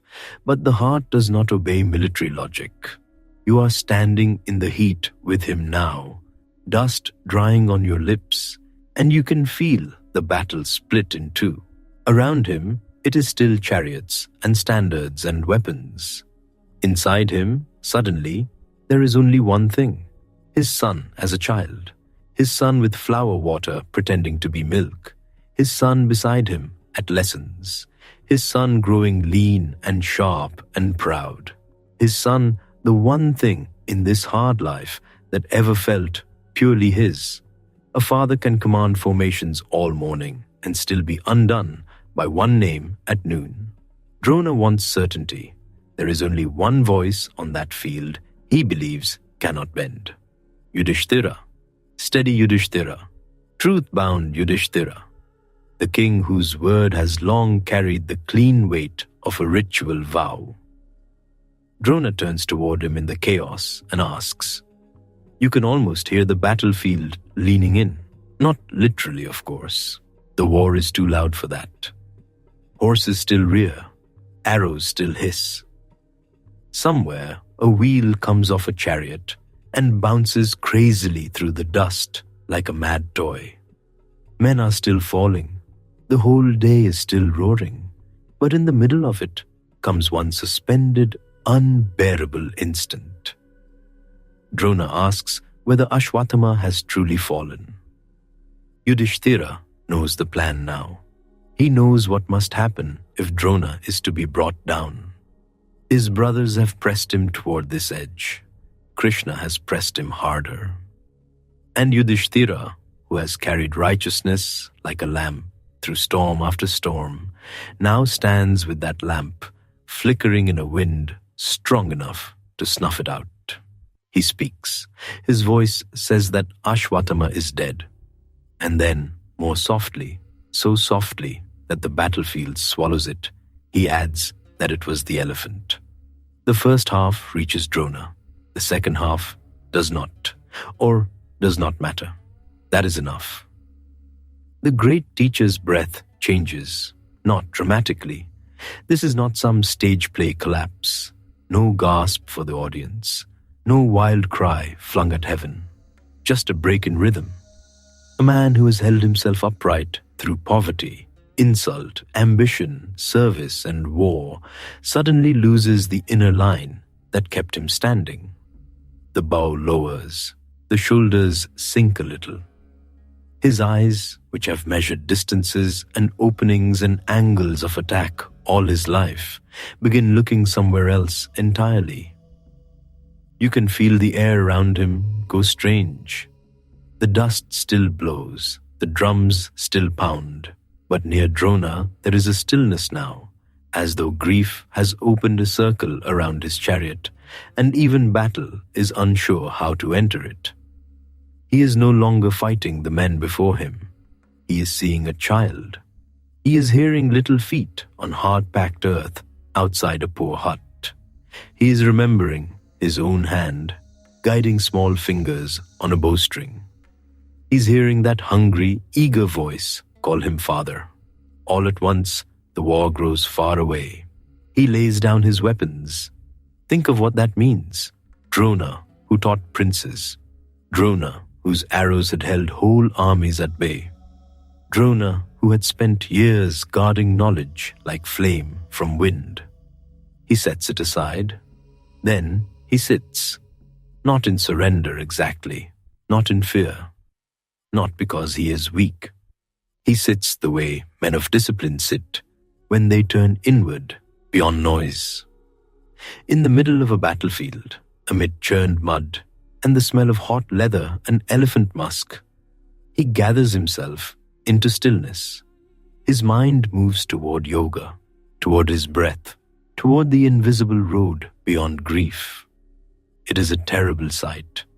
Peace in the wrong place. You are close enough to see the dust settling on his shoulders, close enough to notice how strange his calm looks surrounded by flying shafts, close enough to feel your own skin prickle because a seated man in meditation should be under a banyan tree by a river, not in the center of Kurukshetra while kings hunt him like a stag. But war has no shame left now. Drishtadyumna sees his chance. He has waited for this all his life, born from sacrificial fire for one purpose, raised with it, fed on it, reminded of it every time someone looked at him and remembered his father Drupada's humiliation. Drona slew his father's pride years ago. Now the son comes for the teacher. Arjuna sees it too, and Arjuna does not like it. Even through battle fury, even through necessity, there is something in him that recoils. Drona was his guru. The hands that taught him now lie empty. This is no duel. This is the final turn of a wheel that has already rolled too far. He tries to stop it. He calls out. He urges Drishtadyumna not to strike a man who has laid down arms. But a battlefield is not a place where every warning arrives in time. Nor is Drishtadyumna in the mood to honor the last delicate thread of courtesy. Not after Abhimanyu, not after days of rule-breaking, not after the teacher became commander and turned learning into slaughter. He rushes in. The act itself is brief. That is one of war's cruelest habits. Years prepare. Seconds decide. Drishtadyumna reaches Drona where he sits. The great teacher's end comes there, amid dust and torn banners and the hot breathing of frightened horses. And Drona falls out of this world.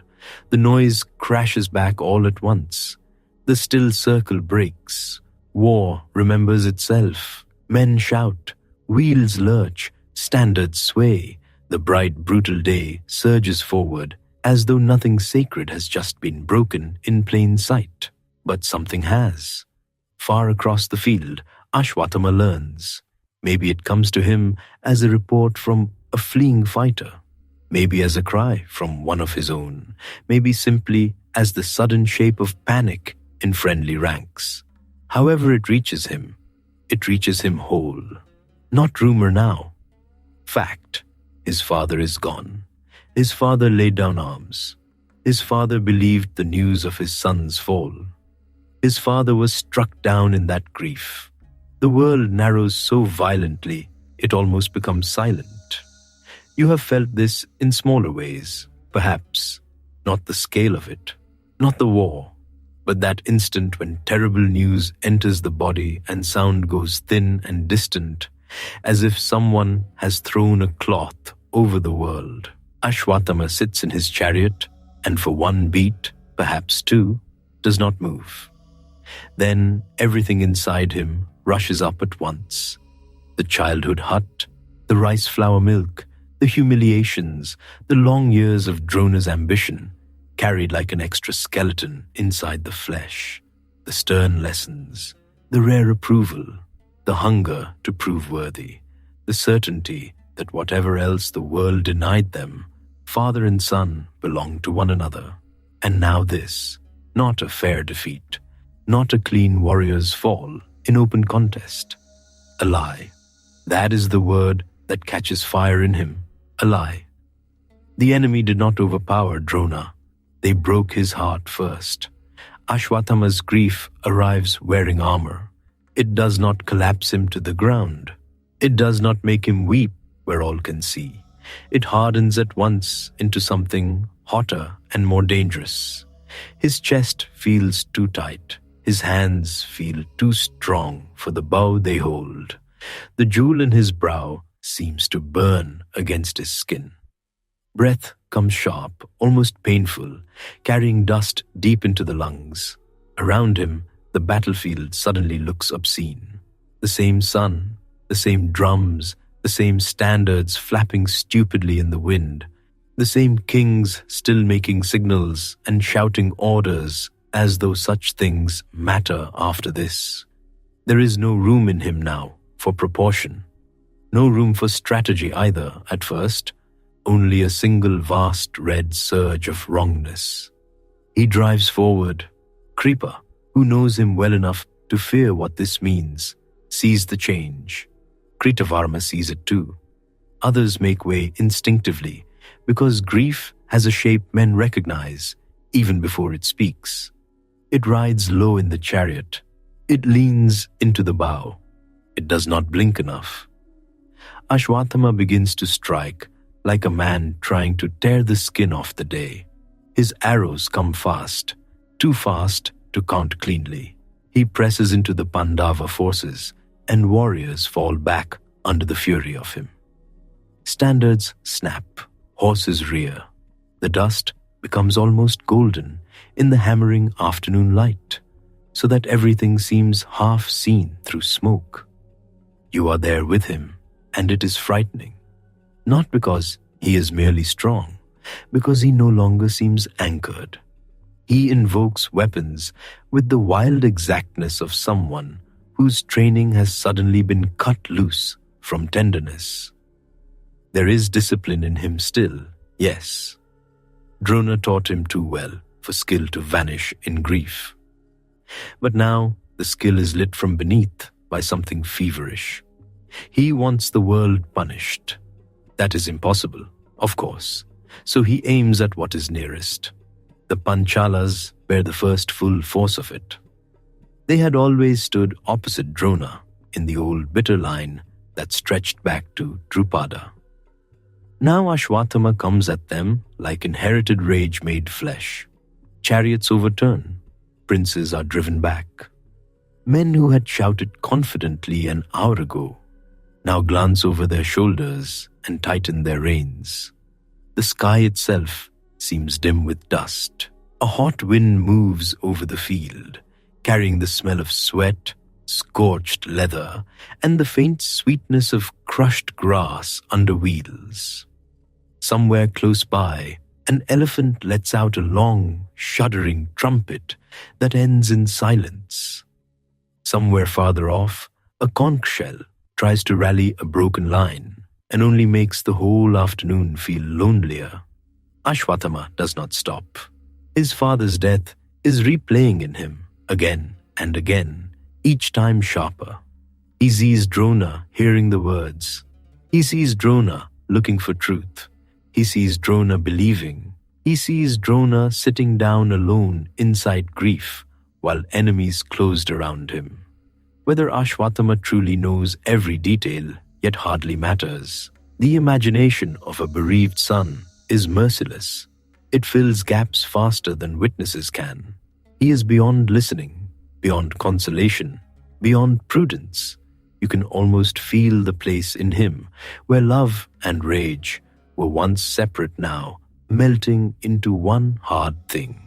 At some point, the great weapon comes. Ashwatthama unleashes the Narayanastra. Even saying its name changes the air. One moment, the battlefield is only war. The next, it is something larger and more terrible, as if the sky itself has developed intention. Light flashes with unnatural force. Heat gathers. The weapon moves not like a thrown spear or fired arrow, but like wrath given direction. It seeks resistance. It hungers for raised arms, lifted steel, proud defiance. Panic bursts through the Pandava side. Men who have faced elephants and veteran archers without flinching suddenly do the very thing warriors hate most. They hesitate. Krishna knows at once what must be done. He shouts for everyone to lay down arms, to descend from their chariots, to stop resisting. There is no wrestling such a weapon by force. Pride will only feed it. Picture that confusion. Battle-trained men being told that survival means surrendering for a moment.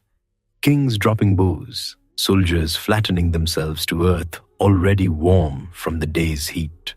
Horses snorting, reins slack, armor clattering as men kneel. The whole battlefield bending downward before an anger from beyond ordinary war. Bhima, of course, resists. Bhima is Bhima. Asking him to lower his weapon in the middle of battle is like asking a monsoon river to pause and think about it.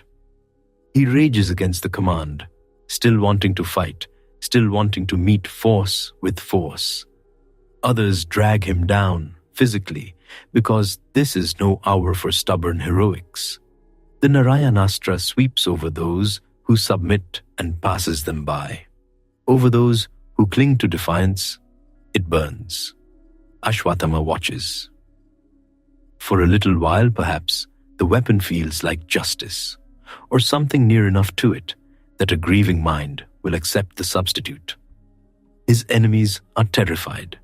His father is avenged. No, not avenged. Not yet. That word is still too large, but answered. The day has answered. And still it is not enough. Nothing is enough now.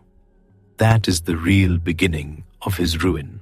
Because once grief decides that no amount of victory can balance the scale is broken forever. The weapon spends itself in time. Even divine wrath does not stay forever in one place. Light fades, heat loosens, the field exhales in ragged breaths.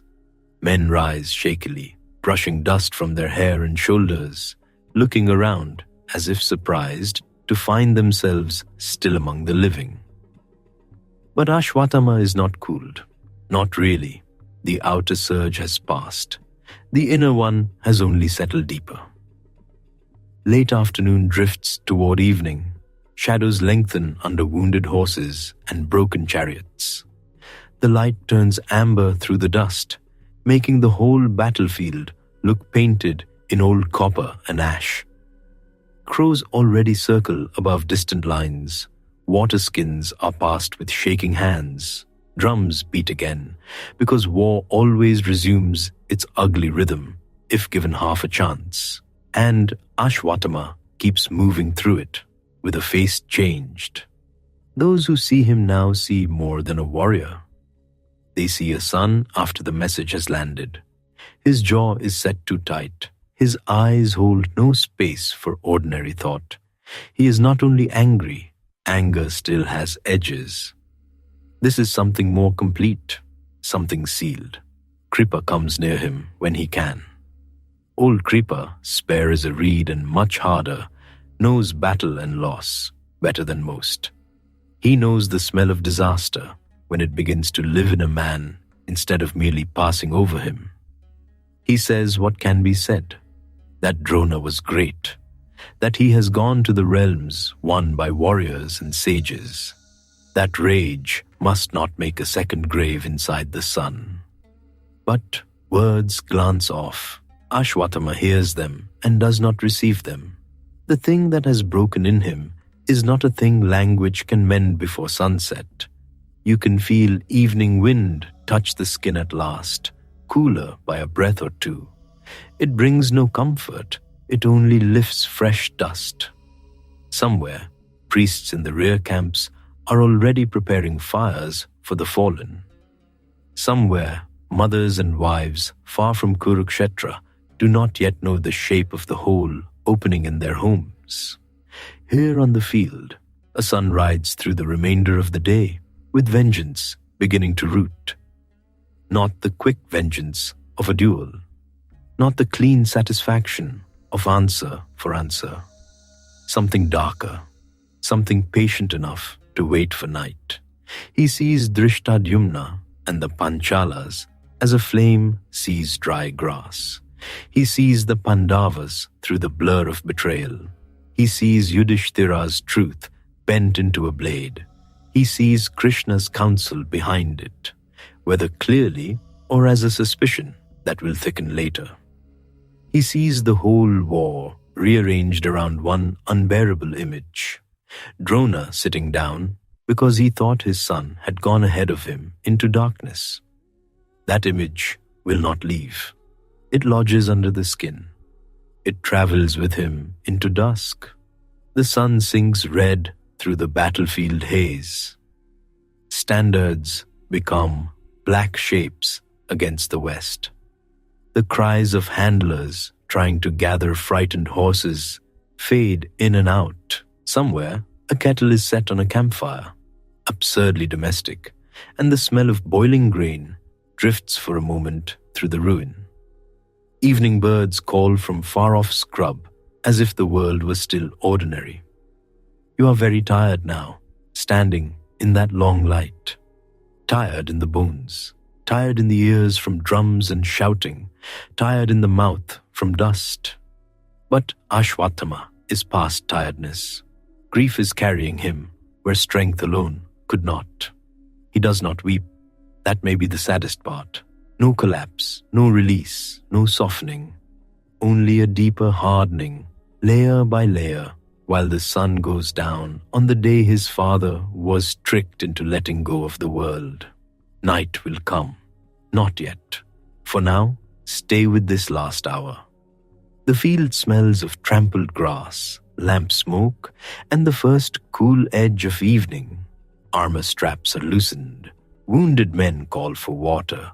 The sky above Kurukshetra bruises toward purple. Ashwatthama looks across that darkening plain, and something inside him gives way without making a sound. Not his courage, not his skill, something older, something humaner, something that had once been able to stop at the edge. It snaps cleanly, and the night, when it comes for him, will find nothing left in that place but fire. But grief is not finished with him.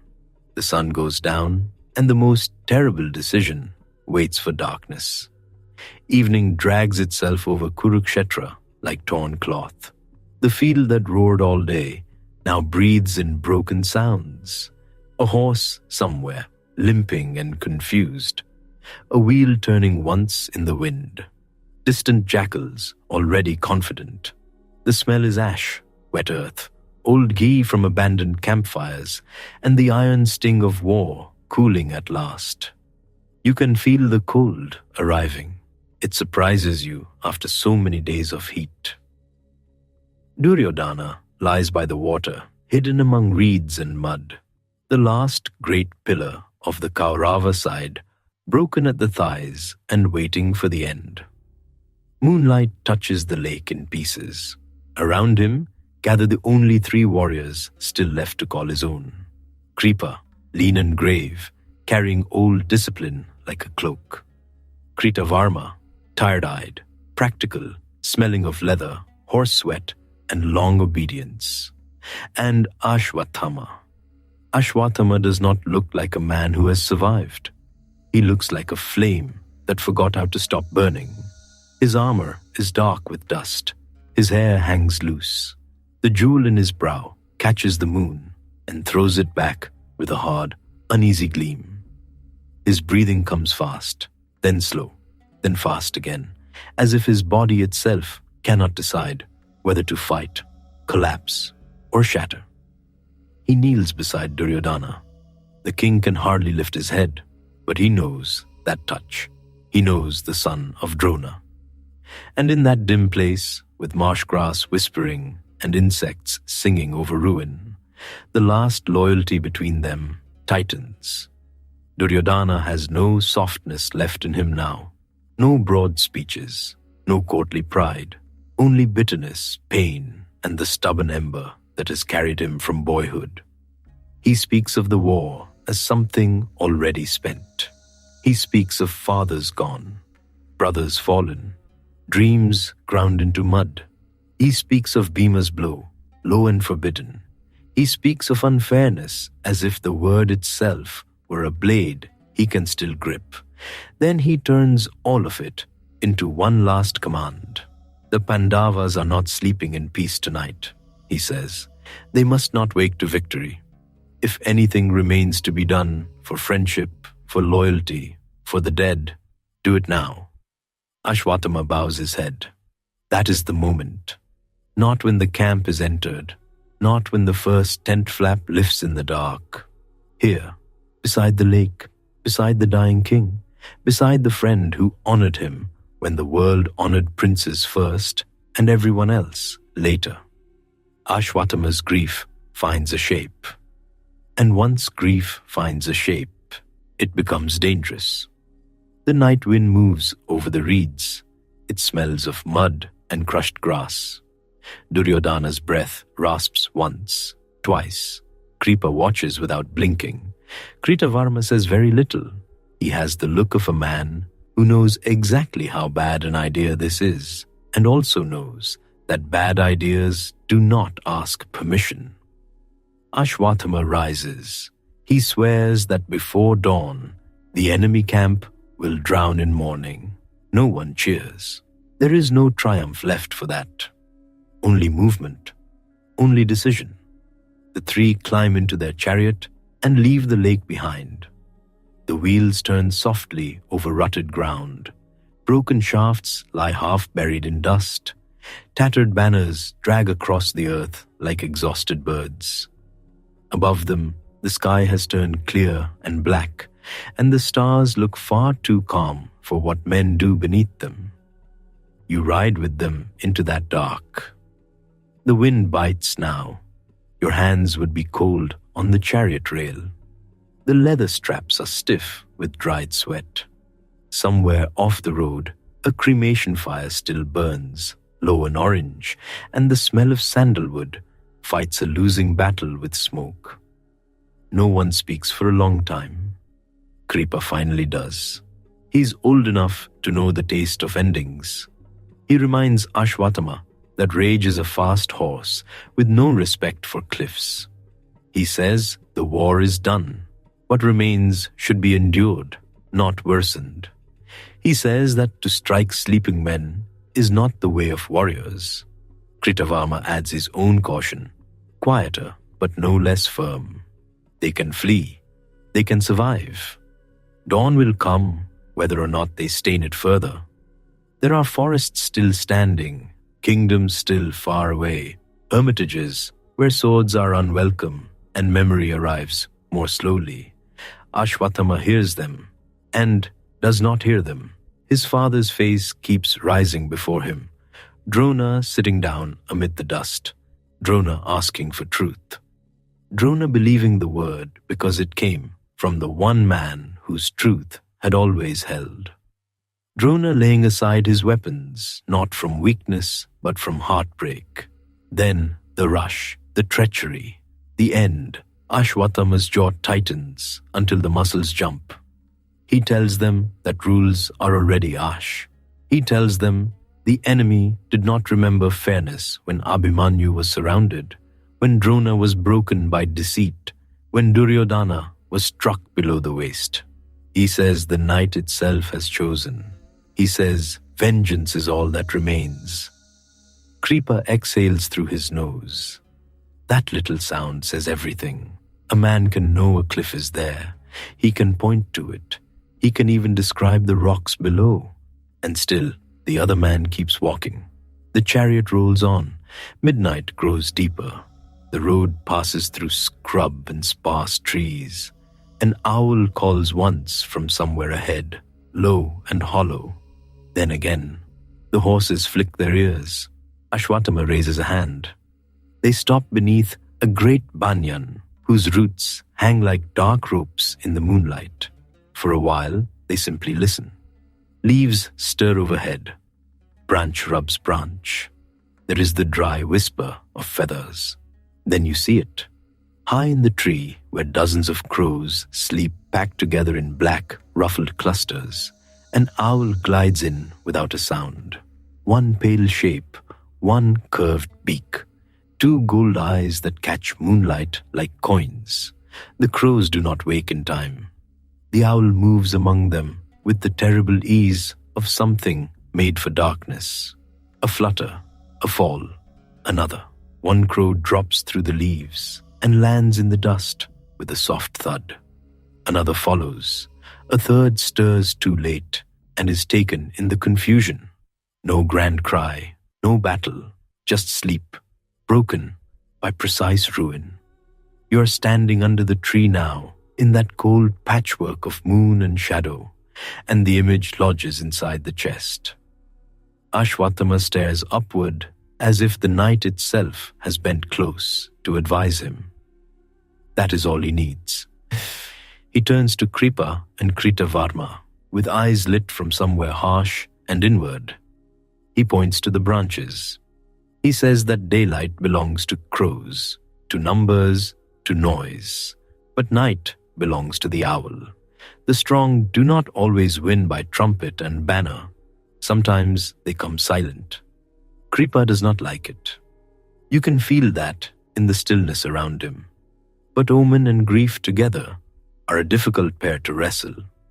The old teacher sees that Ashwatthama has crossed into a place where counsel arrives too late. Kritavarma, soldier to the bone, sets his mouth and checks the straps on his armor. The banyan stands above them, with its roots trailing and its shadows pooled deep. The fallen crows lie in the dust, little heaps of feather and stillness. A wind passes through and brings the smell of dry leaves and distant water. Then the three men move again. The Pandava camp lies spread beneath the dark like a sleeping city of cloth. After 18 days of slaughter, even victory has no strength left in it. Fires burn low in their circles. Spears lean against carts.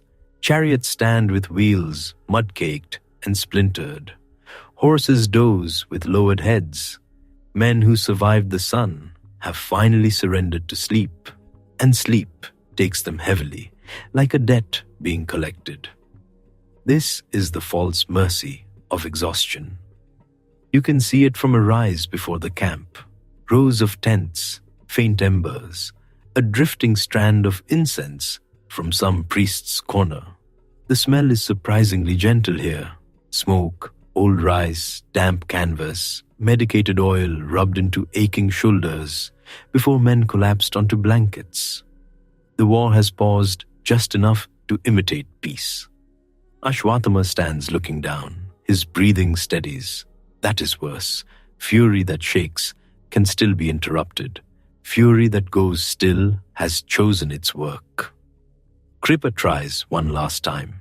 He tells him again that this road will not return what was lost, that Drona will not rise because sleeping men are struck down. That shame grows faster at night. That dawn is merciless. Ashwatthama answers with the flat certainty of a man already speaking from inside the deed. He says the Panchalas must fall first, Drishtadhyumna above all. The man born for Drona's end must not live to see another sunrise. If the world has become a place where fathers are trapped with lies and brought down unarmed, then let that world learn what comes after. Kritavarma asks the practical question. If they go in, what then? Ashwatthama answers that Kripa and Kritavarma must hold the gates and the outer ways. Any who flee are not to escape. He himself will enter the sleeping heart of the camp.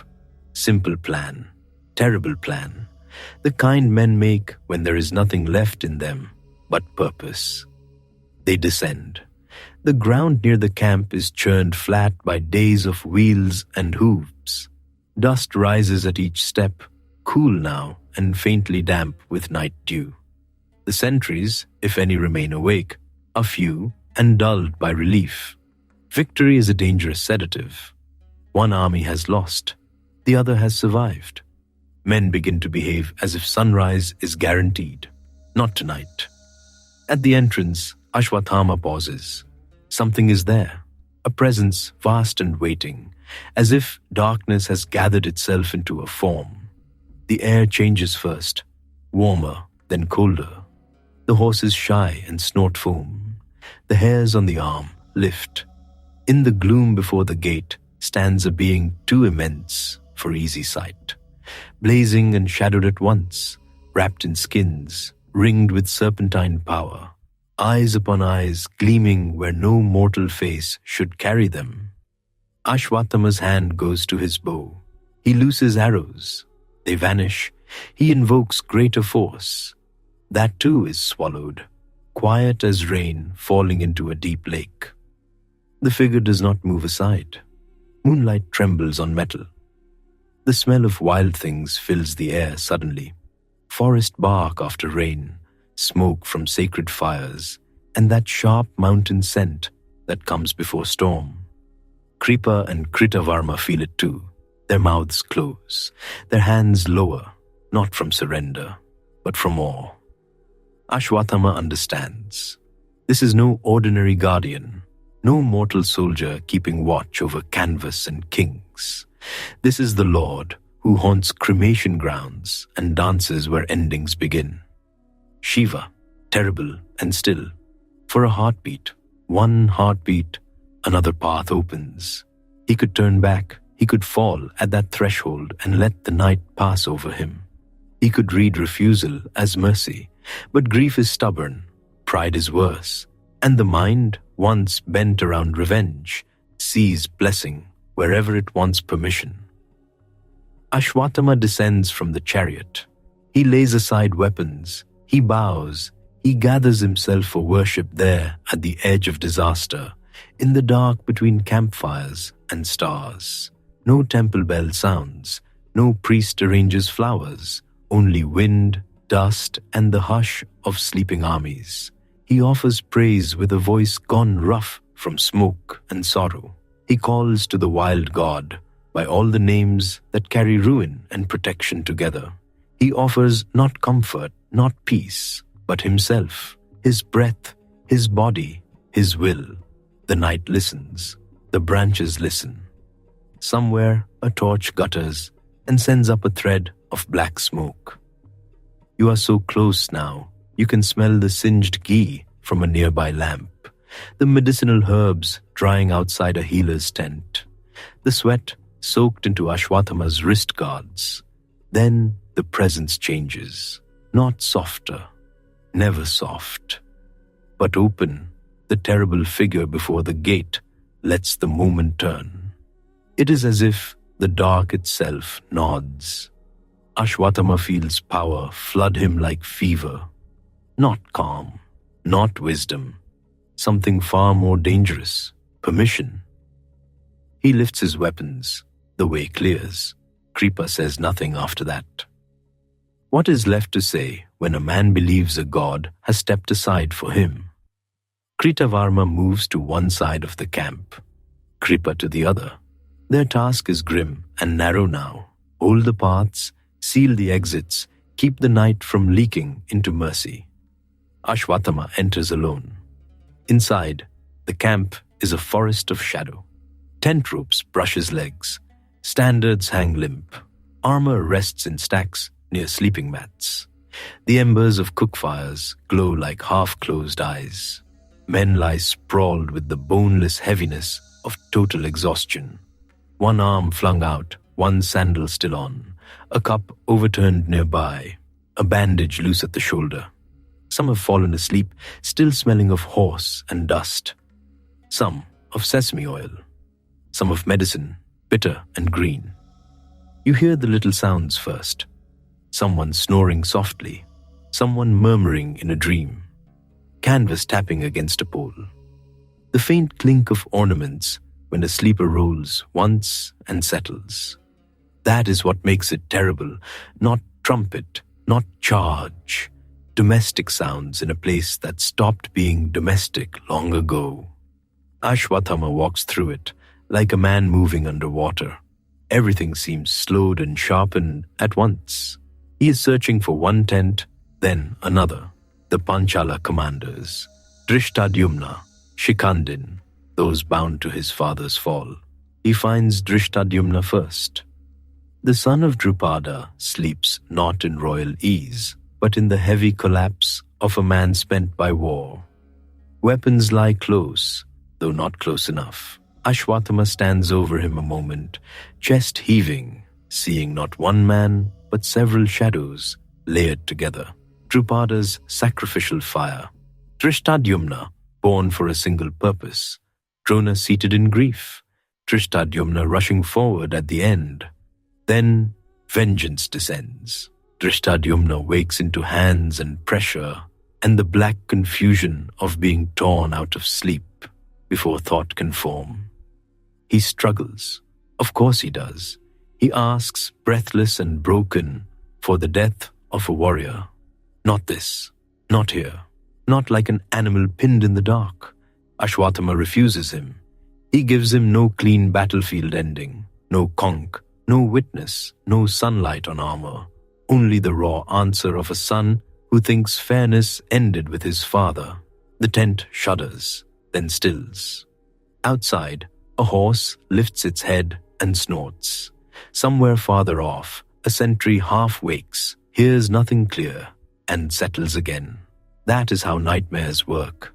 The first sound is always almost mistaken for something else's. Ashwatthama moves on. One by one, the leaders of the Panchalas are found in sleep or in that stunned heartbeat after waking, when the mind has not yet understood that doom has entered the room. Shikandin falls in darkness.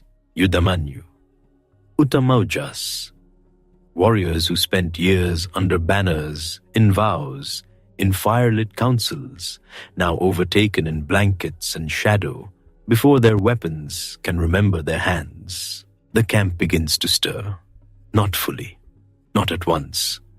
First a cry from one tent, then another. Then the rustle of many bodies turning at the same time, as if some invisible wind had passed through the sleeping lines. A torch is knocked over, another flares bright for a moment and throws huge wavering shadows across canvas walls. Men stumble out half-armed, blinking into chaos. Some think the Kauravas have launched a last assault. Some think demons have come. Some run toward one noise and meet another. In darkness, even friends become frightening. You're in the middle of it now.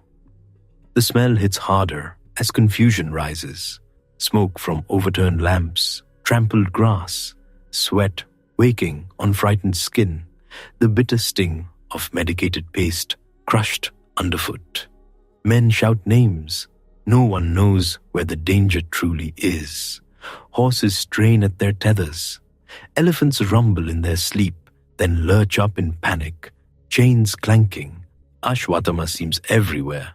Grief has made him swift. Fury has made him tireless. The power he carries tonight is not human-sized anymore. It pours through him in terrible focus, and those who see him in the torchlight do not see a man clearly. They see a shape full of wrath, eyes blazing, blade flashing, dust and smoke swirling around a brow that shines. Kripa and Kritavarma hold the exits. Those who break from the tents and try to flee into darkness meet waiting steel at the edges. Not all. Some trip over ropes, some vanish among carts, some collapse where fear catches their breath before any weapon does. But the camp has become a sealed pot, heat building under a lid. There is no order left, only pockets of waking horror. Some men die not knowing who struck them. Some are brought down by stampeding animals.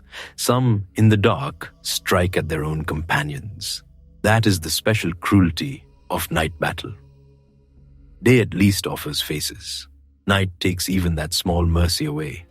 The sleeping camp becomes a maze of flame and shadow. Tent cloth catches, then smolders, then one line of fire runs up a seam and vanishes into the dark top like a snake climbing. The orange light reveals overturned bowls, shields abandoned, a child servant curled near the feet of a charioteer, waking too late and crawling under a cart. The war has always had followers behind the warriors, grooms, cooks, handlers, drummers, boys carrying water. Now fear runs through them too, indiscriminate as wind. And still, Ashwatthama searches deeper. He is looking for the 5 brothers. That matters. He believes, or wants to believe, that this night can still strike the heart of what remains. But Krishna has already moved the Pandavas elsewhere. The brothers are not here.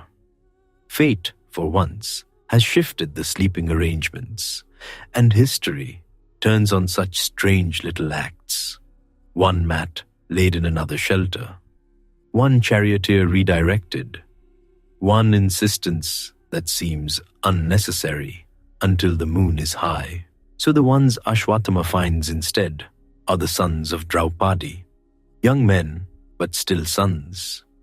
The Upapandavas lie in royal quarters, wrapped in the exhausted sleep that follows too much grief. They have seen fathers bleed, uncles stagger, kingdoms crack.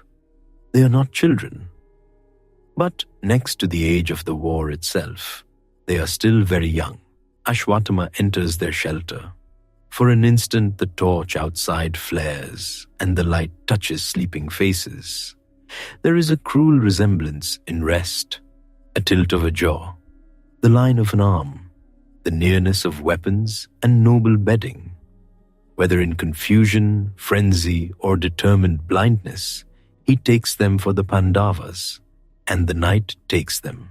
No long struggle, no battlefield proclamation, only sleep, interruption, and then that irreversible stillness that arrives more quietly than anyone expects. He stands over them, breathing hard. Perhaps he knows already, perhaps not. Sometimes rage sees what it needs and asks questions later. Outside, the camp is beginning to fail into silence. Not full silence, not yet, but that strange thinning of sound that comes after a storm has done its main work. The shouts are farther apart now. The crackle of fire is louder. Animals, having spent their panic, tremble and snort and stand. A wheel burns slowly by a cart. One banner falls. Somewhere, a wounded conch gives a weak, accidental note as someone steps on it. You know this feeling if you have ever woken from a nightmare and not yet trusted the room. Everything is wrong. The air itself feels bruised. Ashwatthama goes on until there is no one left on his list to seek. When at last he emerges from the inner camp, he is covered in the night's work like a man returning from very deep water. His chest rises and falls. His eyes are fever bright. The jewel in his brow shines through ash and sweat. Kripa sees him and understands enough without hearing details. Kritavarma wipes his blade on torn cloth and does not ask for account. The three stand in the ruin of the sleeping camp while the last small cries fade. Moonlight lies cold on trampled tents. Firelight wavers over abandoned boughs. The smell is smoke now, more than anything else. Smoke and canvas and the bitter tang of charred wood. Dawn is still some time away. The stars have not yet paled, but the camp already feels like a place remembered rather than lived in. Ashwatthama says it is done. He says the sons of the Pandavas have fallen with the Panchalas. He says Duryodhana will not go to his end empty-handed. Kripa closes his eyes for one long breath. Kritavarma looks toward the east, though there is no light there yet. No one offers praise. It is too late in the world for that. They ride back through the thinning dark to the lake where Duryodhana still lies. The road seems longer now. The horses are flecked with foam. Wheels grind over stone and broken spear shafts. The night air has gone colder still, and a mist rises in low places. Somewhere, a village dog barks at their passing and then remembers the hour and stops. You are with them again, bumping over ruts, smelling mud and smoke, and the sour exhaustion that follows violent effort. Ashwatthama is no calmer. That is the cruel joke of revenge. He thought the act would close something. Instead, it has opened a chamber inside him with no floor. At the lake, Duryodhana still breathes, though barely. His body is failing by degrees. The reeds whisper around him. Frogs have gone quiet, sensing disturbance. The moon is lower now, whitening at the edge. Ashwatthama kneels. He tells the king what he has done. He speaks of the camp entered in darkness, of Drishtadhyumna brought down, of the Panchalas ended, of the sons of the Pandavas cut off. He offers these deeds the way another man might offer water. Duryodhana listens. Even now, even from the edge of departure, he is sharp enough to test what he hears. He asks for proof. Ashwatthama places before him the signs he has brought. Duryodhana touches them with weakening hands. His fingers, once jeweled and commanding, now move slowly over hair, brow, cheek. Then comes the dim recognition. These are not the 5 brothers. The shapes are wrong. The age is wrong. The old enemy's weight is not in them. Children, or near enough, not Bhima, not Arjuna, not Yudhishthira. Duryodhana knows, and yet, he takes the comfort anyway. This too is fitting for the end of such a war. Even truth arrives tired. Even error is welcomed if it wears the clothes of vengeance. Duryodhana says enough has been done. The Pandava line is wounded. His friend has proved loyal to the last. He names Ashwatthama commander of what remains, which is almost nothing. 3 surviving warriors, a broken kingdom, a field full of ghosts. Then the last Kaurava king lets go. No drums, no royal parasol. Only mud, reeds, moonlight, and 3 men beside a dying pool. Duryodhana's breath leaves him. The night does not pause. A breeze moves over the lake and wrinkles the reflected stars. Somewhere nearby, a bird starts up from the reeds with a rush of wings. Ashwatthama bows his head beside his fallen friend and for one brief moment looks not terrible, not invincible, not possessed, only emptied. But dawn is coming, and dawn is merciless. In the camp they left behind, the survivors begin to understand what has happened. Torches are relit, names are called and not answered. The dead are found not in armor lines on open ground, but among blankets, tent pegs, bedding, overturned stools.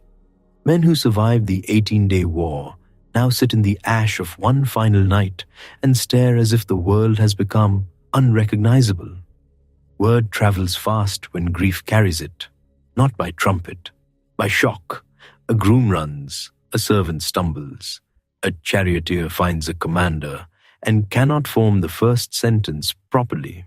The news reaches the Pandavas, where they slept apart, preserved by chance or providence or Krishna's unshakable foresight.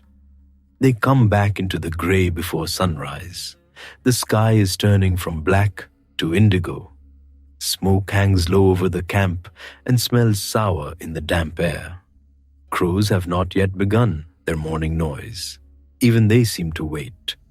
You stand with the returning victors as they enter what should have been a resting camp and find instead the wreckage of one last betrayal. Burned tent cloth, trampled embers, men moving as if in a bad dream, someone kneeling with both hands over his face, someone else simply sitting in the dirt, unable to continue. Then the names are spoken: Drishtadyumna, Shikandin, the Panchala princes, and at last, the sons of Draupadi. There are griefs that explode. This one seems to empty the air out of the lungs first. Bhima's hands curl. Arjuna goes still in a way more frightening than motion. Yudhishthira looks older in an instant. Nakula and Sahadeva bend over the fallen with the stunned care of men who cannot yet believe the final insult has arrived after everything else. Draupadi comes. That mourning belongs to her grief more than to any king's. She sees what remains of her sons, and the cry that rises is not loud for long. It breaks, then folds inward, becoming something lower and more terrible, the kind of sound that makes everyone nearby look down because no face is fit to meet it. The dawn smells of smoke, tears, wet canvas, and the chill of river mist. You can feel the cold mud through bare feet. You can hear the creak of a banner pole shifting in wind. All around, men who thought the war ended yesterday discover that war likes one last hand at the throat. Krishna stands among them. He had kept the Pandavas away that night. Perhaps he knew. Perhaps he sensed the shape of darkness moving. In the morning light, his face is grave, not surprised. He tells them who has done this. Ashwatthama, Drona's son, consumed now beyond restraint. Bhima wants to go at once. Of course he does. He is already reaching for his mace before the sentence is complete. Grief in Bhima is always muscular. It wants direction. It wants a target. Draupadi, through tears and trembling, demands not delay, but justice. The one who did this must be brought back. The jewel from his brow must be taken. Let him live if they choose. Let him fall if they must. But bring him broken before those he has bereaved. The brothers mount up. But that pursuit comes with the light. This section belongs to the dark. So stay here one moment longer, in the last breath before sunrise, where the camp still smolders, and the smoke lifts straight into the paling sky. Ashwatthama has done what grief and fury demanded of him. He has avenged his father, his friend, his side. He has crossed the final line left in a war that had already crossed so many. And yet nothing in him is restored. That is the true horror of the night. Not only that others fell, not only that sleepers woke too late, but that the son of Drona, who once carried his father's pride like a sacred fire, has now fed himself to it completely. The cold grows thinner. Birds begin cautiously in the trees. Far away, beyond smoke and ruin, the first edge of sun touches Kurukshetra, and in that grey, pitiless light, the night's work lies plain at last. Dawn comes anyway. It always does, even after a night that should have stopped the world. The first light spreads thin and grey across the camp, touching broken tent ropes, cold cook fires, spilled grain, abandoned shields. A wind moves through the banners and finds no answer, no drums, no conches, only crows. Then the cries begin, not the crash of battle, not the roar of men charging. These are smaller sounds at first, sharp, disbelieving, a groom stumbling over a fallen prince, a guard pushing open a tent flap and forgetting how to breathe, a servant dropping a water jar onto the hard ground. Then grief finds its full voice. You can feel it before you understand it. The air itself changes. It grows heavy, as if the morning has put on wet cloth. Smoke from the banked fires mixes with the smell of trampled earth, horse sweat, extinguished oil lamps, and the bitter iron scent that war leaves behind, even after the swords are still. The Pandavas are not in the camp when the news breaks. They had slept apart that night, a small mercy hidden inside a world that had nearly run out of them. So they ride back into a silence that is too complete, and even before anyone speaks, they know. Bhima sees it first in the faces, Arjuna in the disorder, Yudhishthira in the way men do not step forward. Nakula and Sahadeva look from one torn pavilion to another, and the truth runs ahead of the words like fire in dry grass. Draupadi comes. No one wants her to come. Everyone knows she must. She walks across the ruined ground where the dew has settled on wheel ruts and fallen arrows. Her hair is unbound. Her face is pale from a night too short even for grief. She sees the bodies of her sons laid out together, and the morning ends. No one can help her, not the husbands who swore to protect her, not the king who has won a kingdom and cannot guard one sleeping child, not Krishna, who stands beside them all with dust on his feet and sorrow in his eyes. The 5 boys lie still, and that stillness is the cruelest thing. These are not warriors in the roar of combat, not princes with bows singing in their hands, just sons claimed in the dark before the sun returned. Near them lies Drishtadyumna, born for one purpose and brought down without a fair dawn. Near him, Shikhandi. Near him, guards, princes, friends, all folded into the same night's black account. Draupadi kneels. The smell of sandal paste from funeral preparation has not yet come. Only canvas, smoke, damp grass, and the fading heat of bodies that should not have fallen this way. Her fingers hover over the hair of one child, then another, as if touch itself has become a dangerous thing. She does not ask why. There is no why left. She asks for Ashwatthama, not in a scream, not in some wild storm of words. That would almost be easier. She asks with a terrible steadiness.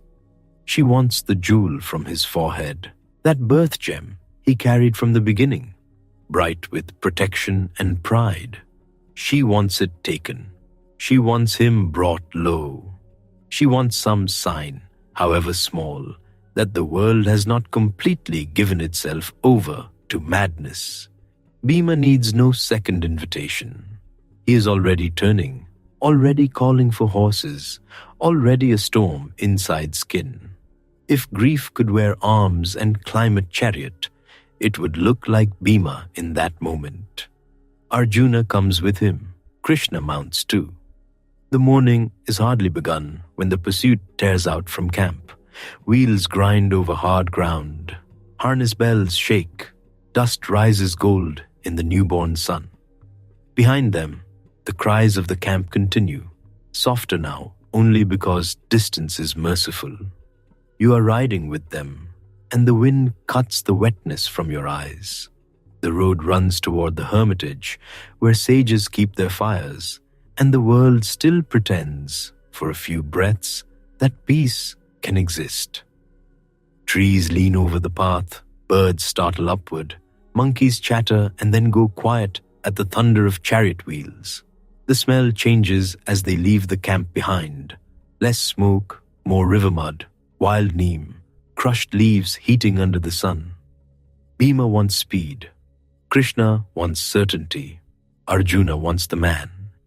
Ashwatthama has gone ahead with Kripa and Kritavarma, but already the others are falling away from him. That is the shape of certain deeds. Men ride beside you while the rage is hot. When dawn arrives, they discover urgent reasons to keep their distance. And Ashwatthama is no longer a man others can stand too near. He reaches the hermitage of Vyasa, with the night still clinging to him. There, the air is cooler. Sacred fires breathe thin blue smoke into the morning. Deer stand in the shade, ears flicking. The ground is soft with old leaves. River water moves nearby with that endless, patient sound that makes human fury feel brief and foolish, but not brief enough.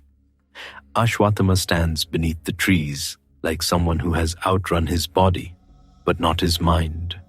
He is stained with dust, ash, and the remains of battle night. His eyes burn with the sleepless brightness of a man held upright by nothing except the fact that collapse has not yet been granted. He sees them coming. Bhima first, huge and terrible. Arjuna behind him, steady as a drawn bow. Krishna radiant and dark together, like a storm cloud carrying its own light. There are moments when the world narrows to one decision. This is one. Bhima leaps down, mace in hand, and the earth itself seems to jolt with him. He would have closed the distance in a heartbeat. He would have ended everything in the old simple way, with muscle and grief and no tomorrow. But Ashwatthama is Drona's son. His hands still remember mantras. His mind, broken though it is, still reaches for the highest and worst things it was ever taught. You can feel the shift before you see it. The wind stalls. The leaves on the trees turn their pale undersides outward. Even the birds stop. Ashwatthama lifts a blade of grass, just grass, a thin green thing from the earth, harmless as a cow's breakfast. In his hand, it becomes terror. He invokes the Brahmashirsha, the crowned flame among celestial weapons, a force so fierce that even the memory of it makes wise men uneasy. He hurls it toward Arjuna, toward the pursuers, toward the last barrier between his act and its consequence. And at once, the morning changes. The sky does not darken exactly, it recoils. Light sharpens to a strange white glare. Wind lashes across the hermitage. The river heaves. Trees bend and shudder. A heat rushes through the air with no fire visible, and the hairs along your arms lift in warning. It feels as if the world has remembered an older violence than war, something from before kings and tents and vows. Bhima stops. Even Bhima stops. Arjuna sees what has been unleashed, and there is no choice left for him. To meet that force and shield the world behind him, he calls up the same dread weapon. He stands in his chariot, palms steady, mind gathered, and lets the mantra rise through him like a river released from a dam. Now there are two impossible fires, two destinies rushing at one another through the trembling air. The earth groans. Dust leaps from the ground in circles. Water birds scream up from the reeds. The hermitage smoke whips flat and vanishes. Ascetics emerge from beneath the trees, robes snapping in the wind, their faces grave. No one mistakes this for ordinary combat. This is the kind of thing that leaves no battlefield, because it would unmake the battlefield itself. You are standing in that charged silence where every living thing seems to draw back. Then Vyasa appears. The old sage comes forward as if walking into rain. Beside him is Narada, divine wanderer, bright and severe. Between those two vast presences, the fury in the air quivers like a trapped beast. They command the weapons to be withdrawn. Not later, now. Their words cut through the roaring force with the authority of men who understand what happens if pride is allowed one more breath. This is not a request. This is the last open door before disaster becomes permanent. Arjuna bows his head. He knows the discipline. He was taught not only how to invoke, but how to call back. That is the difference between a weapon and a ruin. He gathers his mind, reins in the blaze he himself released, and with terrible effort withdraws it. The light around him shivers, folds inward, and vanishes. Half the danger is gone, half remains. All eyes turn to Ashwatthama. He tries, or perhaps he only wishes, for one late flashing second, that he could try. But the truth is brutal. He does not know how. He learned the summoning in hunger and ambition, in the shadow of Drona's relentless gift. The return path was never his. Perhaps he was not deemed ready. Perhaps rage got there first. Perhaps some arts demand a stillness he never possessed. Whatever the reason, the weapon does not obey him. You can almost feel the humiliation hit before the fear does. Arjuna has withdrawn his fire. Ashwatthama cannot. The son of Drona, bearer of the shining gem, warrior who stalked through night like judgment itself, now stands stripped by one simple fact. He can call destruction, but not master it. The sages tell him the weapon must not continue. He knows it. He cannot stop it.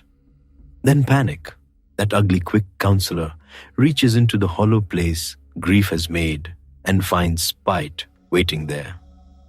If he cannot strike Arjuna, if he cannot break the men before him, if his enemy's line is to continue while he stands ruined, then he will turn the weapon where it will wound deepest, toward the womb, toward Uttara, widow of Abhimanyu, carrying the last small flame of the Pandava line. It is a terrible thought. It becomes a more terrible act. Ashwatthama redirects the force, sending it after the unborn child, hidden far from this clearing, far from chariots and shouted vows, floating in darkness beneath a mother's heart. In war, men always find their way, at last, to the helpless. It saves time, apparently. The air seems to gasp. Even the wind pauses, shocked by its own witness. Krishna's face changes. Until now, he has stood with that grave, deep stillness of someone watching men drag themselves toward the edge they built. But this turns something in him, bright and fierce. The gentle curve of the morning is gone. What remains is judgment. He tells Ashwatthama what he has done, not loudly. He does not need loudness. He tells him that the child will indeed be struck because a weapon once sent does not forget its road. But he also declares that the child will not be lost forever. He himself will restore that life. The line will continue. The world will not be handed over to Ashwatthama's last malice. And then comes the curse. You can feel the hush around it. Even the trees seem to listen. Krishna condemns him to wander for ages, not honored, not enthroned, not remembered with garlands and songs, alone, cast out from cities and hearths, friendless, unresting. The wound upon him will not heal. the smell of it will go before him. Disease, exhaustion, shame, and memory will cling to him like a second skin. He who sought to end a line in the womb will live on, while generations are born and burned and forgotten. Immortality remains. Everything that made it enviable is taken away. Ashwatthama hears it all. There are moments when a man could plead. This is not one of them. He stands there under the trees, jaw hard, eyes fever bright, and receives the sentence like someone already too far gone to understand what length of time really means. Ages, centuries, kingdoms rising and falling, while your own night never ends. It is difficult for the living to imagine even one full lifetime. In grief, people can barely imagine next month. He will learn, but first comes the gem. Draupadi had asked for it. The demand arrives now like the last clean stroke in a muddied world. That jewel in his forehead had always set him apart. Men had looked at it and seen protection, strange birth, a promise that he was marked from the beginning. Perhaps Ashwatthama himself had looked inward and believed it meant some core of him could not be touched. Now it must be torn away. There is no dignity in this part, no battlefield splendor, no conch shells, no banners snapping in the wind, only the intimate humiliation of losing the sign you thought the world could never take. He gives it up. Some say it is taken. Some say he yields it under command. In either telling, the same truth remains. The gem leaves him, and with it goes the last visible brightness of his old self. Once removed, the place does not close. That is the cruelty. The forehead that carried radiance now bears a wound, open to sun and dust and years. It will not heal by herb or prayer or rest. It will travel with him through forests, over stone, past shrines and village wells, a mark no cloth can hide for long. You are close enough to feel how the air changes around him after the jewel is gone. Less power, more exposed flesh, less legend, more man. And yet, even that is not mercy, because the man remaining is one who must continue. Krishna takes the jewel to fulfill Draupadi's demand. It will go at last to Yudhishthira, a strange treasure won from the brow of a cursed enemy. The war has produced many such prizes. None of them feel clean in the hand. Far away, Uttara falls. The weapon reaches her womb. The child within is struck down before he has seen the sun. That sorrow runs through the camp like another blade, one more cut after everyone has grown numb from counting cuts. But Krishna had spoken already. He goes to where the young widow lies, broken with fear and loss. The women gather around her. Lamps flicker, though it is day, because grief likes enclosed spaces. The smell of medicinal herbs rises sharp and green. Cloth rustles. Someone whispers a prayer. Someone else can only sob into her veil. And there, in the dim hush, where a lineage has narrowed to a single breath, Krishna restores the child. Life returns, small, hidden, fragile. Enough, the boy will live. Parikshit, the tested one. The line goes on, not because war preserved it, but because grace reached where war had tried to finish its work. Back in the clearing, Ashwatthama is already becoming distant from the world of men. Kripa looks on with the face of one who has survived too long to be surprised by ruin. Kritavarma remains near enough to witness, far enough to live with himself. Bhima still wants to crush him. Of course he does. Bhima was built for clean endings, and this one is not clean. But the curse has already gone farther than any mace could reach. Sometimes that is the bitterest thing, to stand ready for a final blow and discover the gods have chosen a slower punishment. The sages let the silence settle. The hermitage breathes again. Leaves stop their frantic trembling. The river returns to its patient voice. Somewhere, a bird attempts one uncertain note, then another, as if asking whether the morning may continue. It must. Mornings are stubborn that way. Ashwatthama turns to go. No chariot now, no triumphant standard, no father waiting, no prince to honor him, no camp where comrades will slap his shoulders and call him avenger. Only the road. He walks into it, carrying what cannot be set down.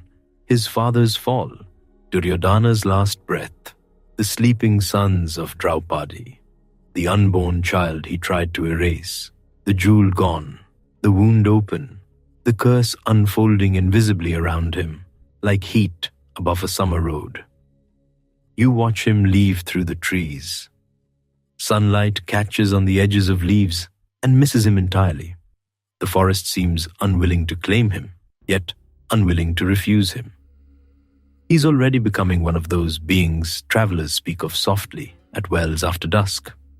A man, yes, more than a man, unfortunately, less too. Behind him, the world begins the long work of mourning. Bodies must be washed, pyres must be built, names must be spoken over smoke and river water. Draupadi receives the jewel, and it does not bring back even one child. Yudhishthira takes it, and kingship does not grow lighter. Arjuna has saved the future, but not the dead. Bhima still burns. Nakula and Sahadeva move like men inside a bad dream, from which the body has not yet awakened. Krishna alone seems equal to the whole weight of it, though even he does not look untouched. Dust clings to his feet. His eyes are older than the day. By evening, the light grows honey-colored across the camp, and the first funeral fires begin. The smell of ghee, sandalwood, and smoke rises into the darkening sky. Priests murmur, women weep until their voices fray. Armor is set aside, bows are unstrung, horses stand with lowered heads, tails flicking at flies that do not care whose war has ended. You stand there with the survivors and feel the strange, empty shape of victory. They have the field. They have the throne almost within reach. They have lost sons, brothers, teachers, sleep, certainty, and whatever childish belief remained, that strength alone can protect what matters. And somewhere beyond the glow of the pyres, beyond the ring of grieving voices, beyond the roads that lead back to cities now full of widows, one cursed figure keeps walking. The night receives him, not kindly, just completely. No door opens, no mother waits, no father's hand rests on his head, only the long road under moonlight, the smell of dust and old leaves, the ache of feet that will never be allowed to stop, and the wound in his brow, breathing faintly in the dark. If you listen closely, you can almost hear it. Not footsteps first, breath, then footsteps, slow, uneven, going on. And the terrible thing, the truly terrible thing, is that he still lives, not metaphorically, not poetically. Lives. The moon lifts over the trees, jackals call from a far ridge. The river keeps moving through the ancient dark, carrying ashes, prayers, and the reflections of stars. Ashwatthama goes deeper into the night, stripped of jewel, stripped of honor, stripped of every illusion except one final lesson forced upon him step by step. There are fates harsher than death. There are victories that turn to dust in the hand. And there are wounds the world does not close, because some souls must walk with them until even memory grows tired. But not tonight. Tonight, the wound is fresh. Tonight, the road is long. Tonight, a man who thought himself terrible learns how much more terrible it is to remain. The wind has gone quiet now, so after all of that, when you set the dust and shouting aside, the shape of his life becomes clearer. Because Ashwatthama's life is not only a trail of ruin, it is also a warning told with a human face. Not a monster from the beginning. Not a man born empty of goodness, a son, a student, a warrior, a grieving heart that let one wound become the center of everything. And that is why he stays with you. It begins, of course, with that little bowl, the thin mockery of milk, rice flour and water, a child drinking poverty while other children drank plenty. That matters. The suffering is never treated as small. Hunger shapes people. Shame shapes people. A child who learns early that the world can humiliate him may spend the rest of his life trying to become too hard to humiliate again. You can feel that, can't you? Even now, lying here in the dark, you understand how a small hurt can grow teeth if it is fed for years. But the journey does not stop at pain. That is the first thing that becomes clear. Suffering explains a person. It does not excuse everything that person later does. That is where Dharma enters. Dharma is often translated as duty, and that is true. But it is more than a job description. It is the right way to stand in the world, the shape of conduct that holds things together. For Ashwatthama, Dharma should have meant many things at once. Honor his father, yes. Fight bravely, yes. But also govern anger, protect the helpless, know the line beyond which grief turns into sin. He loses that line, and long before the night massacre, you can see it happening. Drona's ambition settles on him like armor he never removes. A father's wound becomes a son's inheritance. Drona had known humiliation. Drona had waited for recognition. Drona had tied his life to princes, weapons, and rank. Ashwatthama grows up breathing all of that in. Love is there, certainly, but pressure is there too. Pride, expectation, the feeling that he must carry not only his own life, but his father's unfinished hunger. And you can feel another truth in that too. Parents do not hand down only land and gold. They hand down fears. They hand down hungers. They hand down sentences children begin repeating inside themselves before they even know the words. The house of princes deepens it. He belongs and does not belong. He stands near greatness, but never easily inside it. He is loved by some, respected by many, but his place is always edged with uncertainty. And so loyalty becomes the thing he clings to most fiercely. Duryodhana's friendship matters because it feels solid, it feels chosen, it feels like a hand offered without hesitation. But loyalty, in the Mahabharata, is never simple. That is one of its deepest truths. Love can bind you to the wrong road. Gratitude can chain you to destruction. You can be faithful and still be terribly mistaken. Ashwatthama does not fall because he feels too little. He falls because he takes real feelings, love for his father, loyalty to his friends, outrage at deceit, and lets them overrule discernment. He confuses intensity with righteousness, and that confusion is deadly. Then comes the great break, Drona's fall. That wound is almost too large for him to hold. His father is not merely defeated. He is broken by grief, laid open by the false news of his son's end. Ashwatthama learns that the world can use truth like a crooked blade. And when he learns it, something in him hardens past recovery. This is where karma becomes important. Karma is not a child's reward chart. It is not simple, and it is not always immediate. It is the web of action and consequence that keeps moving long after a deed is done. Drona's choices led him onto that battlefield. The Pandavas' desperation led them to deception. Ashwatthama's grief led him toward vengeance. Each act joined the next. Each wound opened another. Karma in this tale is not tidy. It is tangled. It moves through families, vows, friendships, and rage. And then the night comes. That terrible night teaches perhaps the clearest lesson of all. Vengeance does not restore. It only spreads the original wound into new bodies, new homes, new mother's arms. Ashwatthama wants to answer pain with pain. He wants balance. He wants the world to hurt as he hurts. But by dawn, his father is still gone. Duryodhana is still gone. The emptiness has not been filled. It has only grown larger.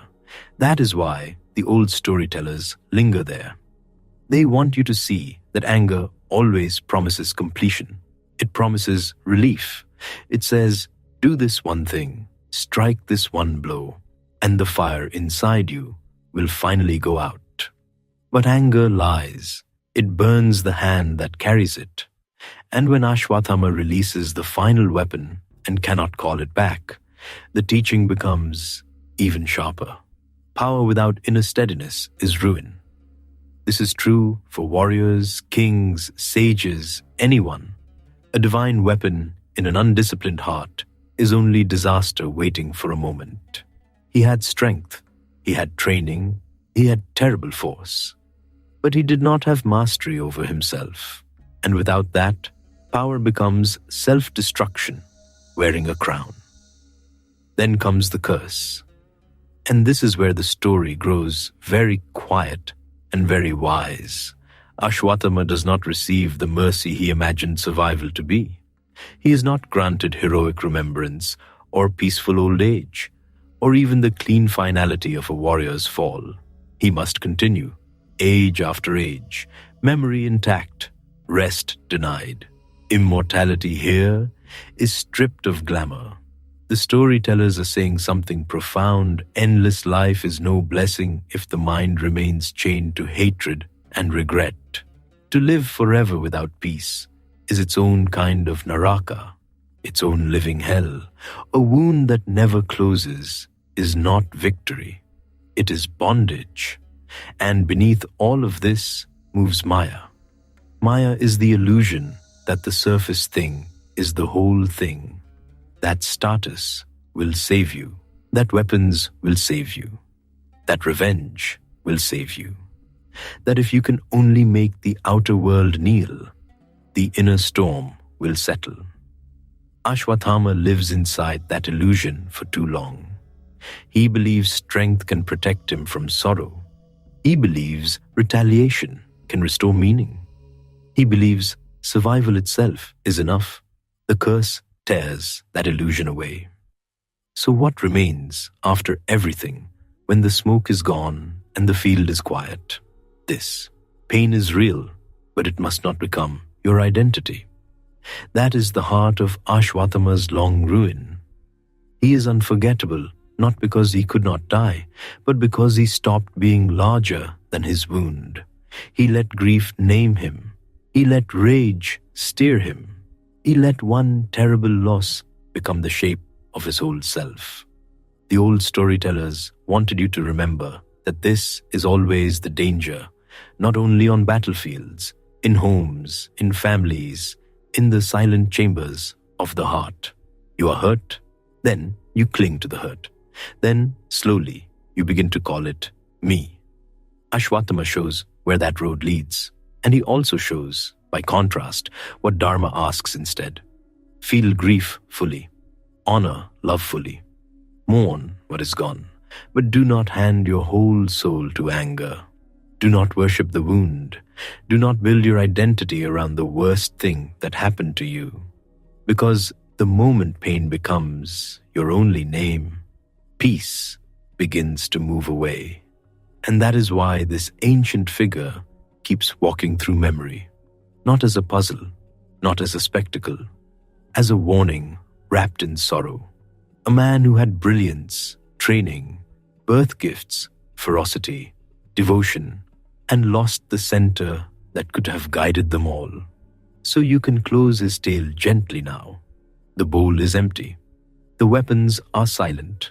the jewel is gone, and the meaning is clear enough to rest beside. Strength without self-mastery will fail. Grief without dharma will devour. Vengeance never returns the lost, and a life, however long, becomes a blessing only when the heart can finally grow still.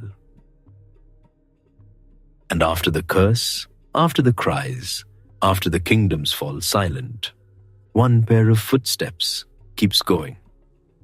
Not on the royal road at first, not where anyone would want to look. He goes where defeated men go when the world has no room left for them, into scrub forest, into abandoned shrines, into the rough country beyond the last field wall. Dry grass brushes his calves, thorn branches catch at torn cloth. The wound in his brow never truly seals. It darkens, crusts, opens again. The smell of wild neem and damp earth follows him, and beneath it, something sharper lingers. Medicine, fever, old iron. You can almost see him at the edge of dawn, when the sky is pale as ash and the birds have not yet decided whether morning is worth the effort. He walks. That is the strange part. Not rage, not battle, walking. Years pass, then more. The great survivors grow old. Thrones change hands. Boys who were not yet born when Kurukshetra burned grow into kings with their own heavy mistakes. The camps are long gone. The standards have rotted. Chariot wheels lie under grass. What was once the center of the world becomes another old field where shepherds call to one another in the heat. But he walks, sometimes by riverbanks where the mud is cool underfoot and white cranes stand like patient priests. Sometimes along roads rutted by ox carts where merchants move with bells tinkling on their pack animals and do not meet the eyes of the tall, solitary man under a travel-stained wrap. Sometimes through sal forests after rain, when the whole world smells washed, wet bark, crushed leaves, smoke from a distant hut. And even then, he carries his own weather with him. A wound, a memory, a sentence. You're beside one of those roads now, in that soft hour after sunset, when the dust still hangs in the air and cows are coming home. A village is ahead, low mud walls and cooking fires, the smell of lentils and wood smoke drifting outward. Children are being called inside. Someone is drawing water from a well. Then a figure appears beyond the banyan. Too tall, people say later. Too still. Wrapped in cloth that might once have been fine, now sun-faded and rough as bark. His hair hangs long. His shoulders are broad, but the strength sits strangely on him, like an old king wearing a beggar's shawl. Some swear they saw his eyes shine. Some swear he never blinked. One old woman says she smelled herbs first, then the faint sting of fresh crimson, as if a wound had opened in the evening air. No one stops him. This is India. Roads carry saints, madmen, merchants, liars, miracle workers, men avoiding taxes, and occasionally all five in one person. Best not to interfere. He pauses at the well, for one moment only. The rope creaks. The bucket knocks against stone. He dips his hand, touches the water to his lips, and moves on. The village dogs do not bark. That is what people remember most. No barking. In another century, he is seen near a temple tank, green with lotus leaves and half choked by fallen steps. The temple itself is older than the language spoken around it. Monkeys own the roof. Bats sleep in the inner hall. Someone has left marigolds before a black stone lingam, slick with oil. The night is thick and warm. Frogs mutter in the reeds. Moonlight lies over the tank like silver cloth. A priest, too poor to be sleepy and too tired to be wise, hears movement outside. He lifts his lamp and finds a stranger standing just beyond the circle of light. The man asks for oil and leaves, not money, not food, oil and leaves. The priest brings sesame oil, turmeric, crushed herbs, whatever sits in his little baskets. When he returns, the stranger is kneeling near the water, washing his forehead. The lamp flame shivers. For an instant the priest sees the hollow at the brow, sees it too clearly, and then immediately wishes he had not. The stranger thanks him, very gently, a warrior's voice worn down to a pilgrim's hush. By dawn, he is gone. The little brass bowl is empty. The herbs are used. On the stone step by the tank lies a single drop of red, washed thin by dew. After that, the temple gets a reputation. Travelers ask about the wounded ascetic. Mothers tell children not to stare at lonely men near shrines. Carters sleeping under their wagons at roadside dharmashalas whisper that if you hear slow footsteps after midnight and smell both sandal paste and sickness, keep your blanket over your head and pretend to dream. You can feel how such talk spreads, not loudly, never loudly, in murmurs over cooking fires, on pilgrim paths, in the pauses between one bell and the next. Far to the south, in the shadow of a ruined fort, a shepherd says he saw a man standing at moonrise among fallen stones, looking not at the fort, but beyond it, as if he still expected banners. In the west, near a stepwell deep as a secret, women drawing water at dawn notice footprints where no one should have been. Large, bare, a little unsteady.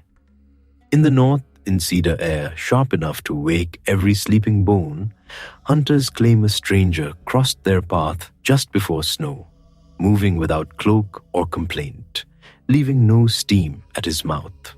And always the same few details cling: the height, the brow, the loneliness. Sometimes he's said to ask for ghee, or for clean cloth, or for some bitter root known to forest healers. Once, in one telling, he asks only whether the moon is full. When told yes, he nods, as if answering an older question inside himself. You are sitting by a temple courtyard now, back against cool stone, while peepal leaves click overhead in the night breeze. The lamps have burned low. Somewhere nearby, jasmine has opened. The scent drifts in waves, sweet and sleepy. Beyond the courtyard wall, a traveler's tread passes slowly on the road. One step, then another. You do not rise to look. You only listen. That is how these old presences are best met. Not with torches and shouting, but with stillness. Generations go by. Dynasties that once shook the earth become names on cracked inscriptions. Rivers change course. Forests are cut and return. Shrines collapse and are rebuilt.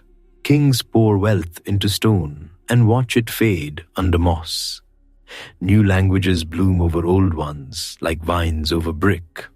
Yet in village memory, in pilgrim rumor, in the little spaces where night makes room for impossible things, he does not quite leave. Ashwatthama, Drona's son, the boy who once knew the shame of watered flour and called it milk, the warrior who carried a jewel in his brow, the grieving son who crossed the line and kept walking after the world had named the cost. Not forgiven, not finished, just moving. And perhaps that is why his legend lingers so softly. Not because he rules anything, not because he won. He lost too much for that kind of ending. He remains because the earth is full of unfinished footsteps. Because sorrow, once given a body, does not always lie down when commanded. Because some nights feel old enough that the ages sit very close together, and then the distance between epic and rumor becomes thinner than lamp smoke. The moon that shone over Kurukshetra still rises.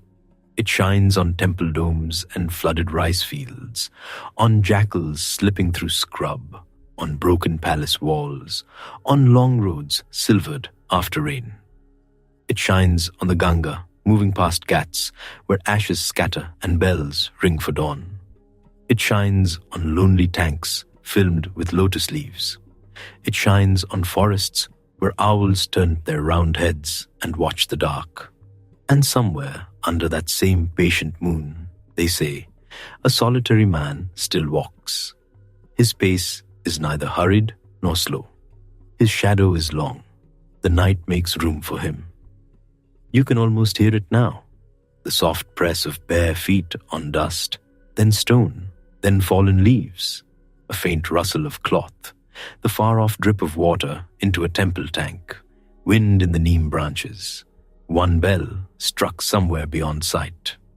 Then even those sounds begin to thin. The road empties, the lamp lowers, the old world breathes once quietly and keeps breathing. And in that hush, beneath the moon that remembers everything, one pair of footsteps goes on,